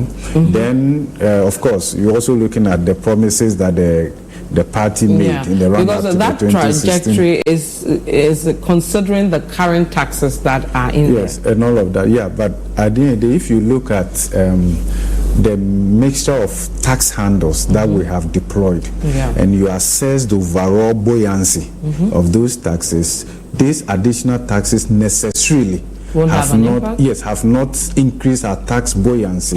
So what is happening within the tax mix is that we are experiencing some level of tax substitution. Okay, so this one brings more, but then there's a decline here and all of that. But at the end of the day, what we should be looking at is that what is the effective tax handle that we should deploy such that in our attempt to generate more revenue, we don't burden the faithful few. Because typically tax is not just an instrument to raise revenue. Oftentimes in our part of the world, we think that tax is like a hammer. If you view tax as a hammer, then you treat everything around as a nail, right? So like you want to nail them. So we are nailing businesses, we are nailing households and the rest of them. But tax is also an enabler. So you can conceptualize the taxation or your tax handle as an enabler to promote businesses, to promote consumption. But it's been wrongly done over the years. Yes, over the years. It's simply because we don't want to do the heavy lifting and the hard work. So I'll give you an example. If you pick VAT, which is a major tax handle, the inefficiency in the tax VAT handle is more than 45%. So what it means is that you don't generate more revenue from that tax handle by increasing the rate. What you do is to focus on administrative and compliance reforms so that that tax handle generate the maximum revenue. And in fact, per our analysis, if we could scale up the efficiency within this tax handle alone by 15%, we actually generate more revenue that would offset these taxes that we want to actually abolish. So I believe you are looking out for, from what you're saying, policies or activities that will be put in place to address some of these things. These taxes have to go. E-levy needed to go like yesterday. I can't wait to say goodbye to e-levy and all of that. Then you pick COVID-19 levy and all of that. Look, they all have to. How many serious countries in this world do you find them immortalizing COVID with a tax handle? You understand? Now people want to move away from that dark period, and you want to remind us continually of this as though and punish us. Yes, I mean, so at the end of the day, if you and then again we'll come to that substantive issue. For instance, if you look at exemptions alone, technically we'll call that tax expenditures. Early part of this year, there was a standoff in Parliament. It was about exemptions. You know how much the country was going to give away? $350 million. That's more than 70% of the revenue that we would have gotten from these taxes that we're going to eliminate. So actually, you could actually eliminate these taxes and find a replacement. Yeah, rationalize your exemption regime. If you look at the data, in the last 25 years, Ghana has been losing close to 3.5% of our GDP to just exemptions alone. Okay, even though exemptions have been deployed in the literature to promote FDI, generate jobs. Look, this country, we have not been able to track the job creation potential associated with these exemptions, and we are not costing them well, so we are not deploying them efficiently. And once you are not doing that, you are losing revenue, but you are not getting the much needed growth, you are not getting the employment. But then look at the e-levy, for instance. You know, we could eliminate this e-levy, and in less than 4 months we will see an uptake of more than 20%. So what will happen is that it will promote financial inclusion. A lot more people will participate. So the Momo operators will generate more revenue, declare higher taxable profit. You're also creating jobs. Then the other thing to look at it is, where does our future lie?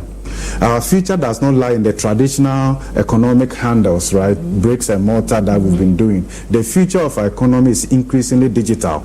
In fact, the future of money is increasingly digital. The future of currency, in fact, the future of finance is increasingly digital. The future of business and all of that. So if the digital economy is projected to expand faster than the traditional economy, you don't impose a restriction on that growth path. Right? What you do is to free up that aspect of the economy to grow. And once it grows, then you generate more revenue. When the pie grows bigger and you even tax a small percentage of that along the value chain, you're going to raise money. So at the end, if you look at the way we do our taxation, it's more of a punishment, right? Rather than using it to promote businesses. Then you want to come to VAT. Okay, Prof, hold on. You're eating drinking the soup around the fufu too much. Let me bring in Michael. He has been nodding to most of the things you're saying, so I believe he agrees with quite a number of that. But I'll take his initial comments as well, and then we'll start looking at everything bits and pieces. So, Mr. Bata, you can give me your initial thoughts on what you're expecting around this 2025 budget. Thank you very much. And I think it's quite interesting. I think I've listened to Prof. All the points that Prof, I've raised, and I think if I should, the backdrop of our conversation would be KPMG and UNDP actually ran a survey, a pre-budget survey, and it's quite interesting some of the key findings that came from it. So I think we had a very large section of population of businesses who actually responded. Almost, if you look at it, about 80% of the respondents are very excited about this budget. What are the expectations? And I think Prof actually mentioned it. A lot of people are expecting that the 24-hour economy is going to run, is actually going to support businesses. They are looking at abolition of e-levy and the COVID levy. They are looking at another aspect of rationalizing expenditure, because those are some of the key things which we are seeing. The key question is that if you take a step back and look at all these things, the question then becomes, if you look at the country as a country, our economy, since we went into the IMF program, you see that if we were spending a lot, we had Eurobonds, other things to finance our operations. There was a freeze. So you see, taxation has been one of the key core components of financing this country. If you look at our history, we've been spending about a third of our tax revenue on servicing debt, a third on paying emoluments, salaries, and just a small fraction on infrastructure. The question is that with this expectation of Ghanaians before the reading of this budget, and then the abolition of COVID, COVID e-levy and all that, and then we'll come to the betting tax. I know some people say we shouldn't touch, but they promise to touch. So I'll come to that. So then the question is that if you take e-levy and then COVID, that's almost 6.something billion Ghana cedis. So if you drop those two, that's a hole that we need to fill as a country. One of the things that we are not actually looking at is the geopolitics of what's happening in the world, which is actually affecting our country. If you look at what is happening in the US, it's actually impacting us. And I strongly believe that we are going to see the impact from 2025 to 2026. We take UISID projects that they've dropped. over 250 million USD being pumped in the country. Remember that the president directed that there should be a $150 million additional funds to support the health sector because of the withdrawal. The question is that with all this backdrop, how do you feel it? And I think that's where the expectation of the people and the relations on the ground, and as Prof said, how do we see whether we can marry the two? Now, if you take a step back and look at all these things, one of the key things I think you raised, and that's the backdrop on the A-levy, one of the key findings that came out from this survey is the use of focusing on the digital and also the e-commerce. That is an area that we've known as a country that our tax administration in terms of tools have lagged back. We take a step back, the brick and mortar business that we tend to see are facing off. How has our revenue authorities been tooled to actually address this? You look at it, there were a lot of projects that were done in terms of using the Ghana card and other things to make sure that we can identify all these businesses and promote them. How good are we? How efficient have we been? On the backdrop that we have almost over 60% of our commercial activities in the informal sector. And those are not registered for taxation efficiently. But you know, we've been saying that for over 20 years or more. This informal sector, we need to bring them on board. We need to solve, and it's even more than 20 years, and we're still struggling to correct that. Yes, that requires work. Yes, to tax the informal sector, that requires work, and we don't want to do the heavy lifting. That's the truth of the matter, and you know what we have been doing. We are okay as tax collecting officials to sit in our offices under air conditioning, right, and then allow the law to bring the tax revenue to us. So what we have done over the years is to rely on the law. And that is why we have relied extensively on indirect tax handles. That doesn't involve a lot of work. So if you pick VAT, the law empowers charging agents to withhold and do what? Remit. If you pick corporate taxes, so we have a lot of indirect tax handles which are based on consumption. Okay, that doesn't really require a lot of hard work. If you go and buy fuel and you look at the taxes in the price build-up and all of that, but the informal sector, where are they located? They are located out there.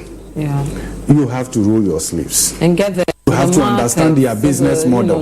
You have to understand their operations and all of that. And you don't only go to the informal sector simply because you want to go and collect taxes. No, it doesn't work that way. You have to have a package that also support their business model and all of that. So we don't want to do that. We leave them on their own.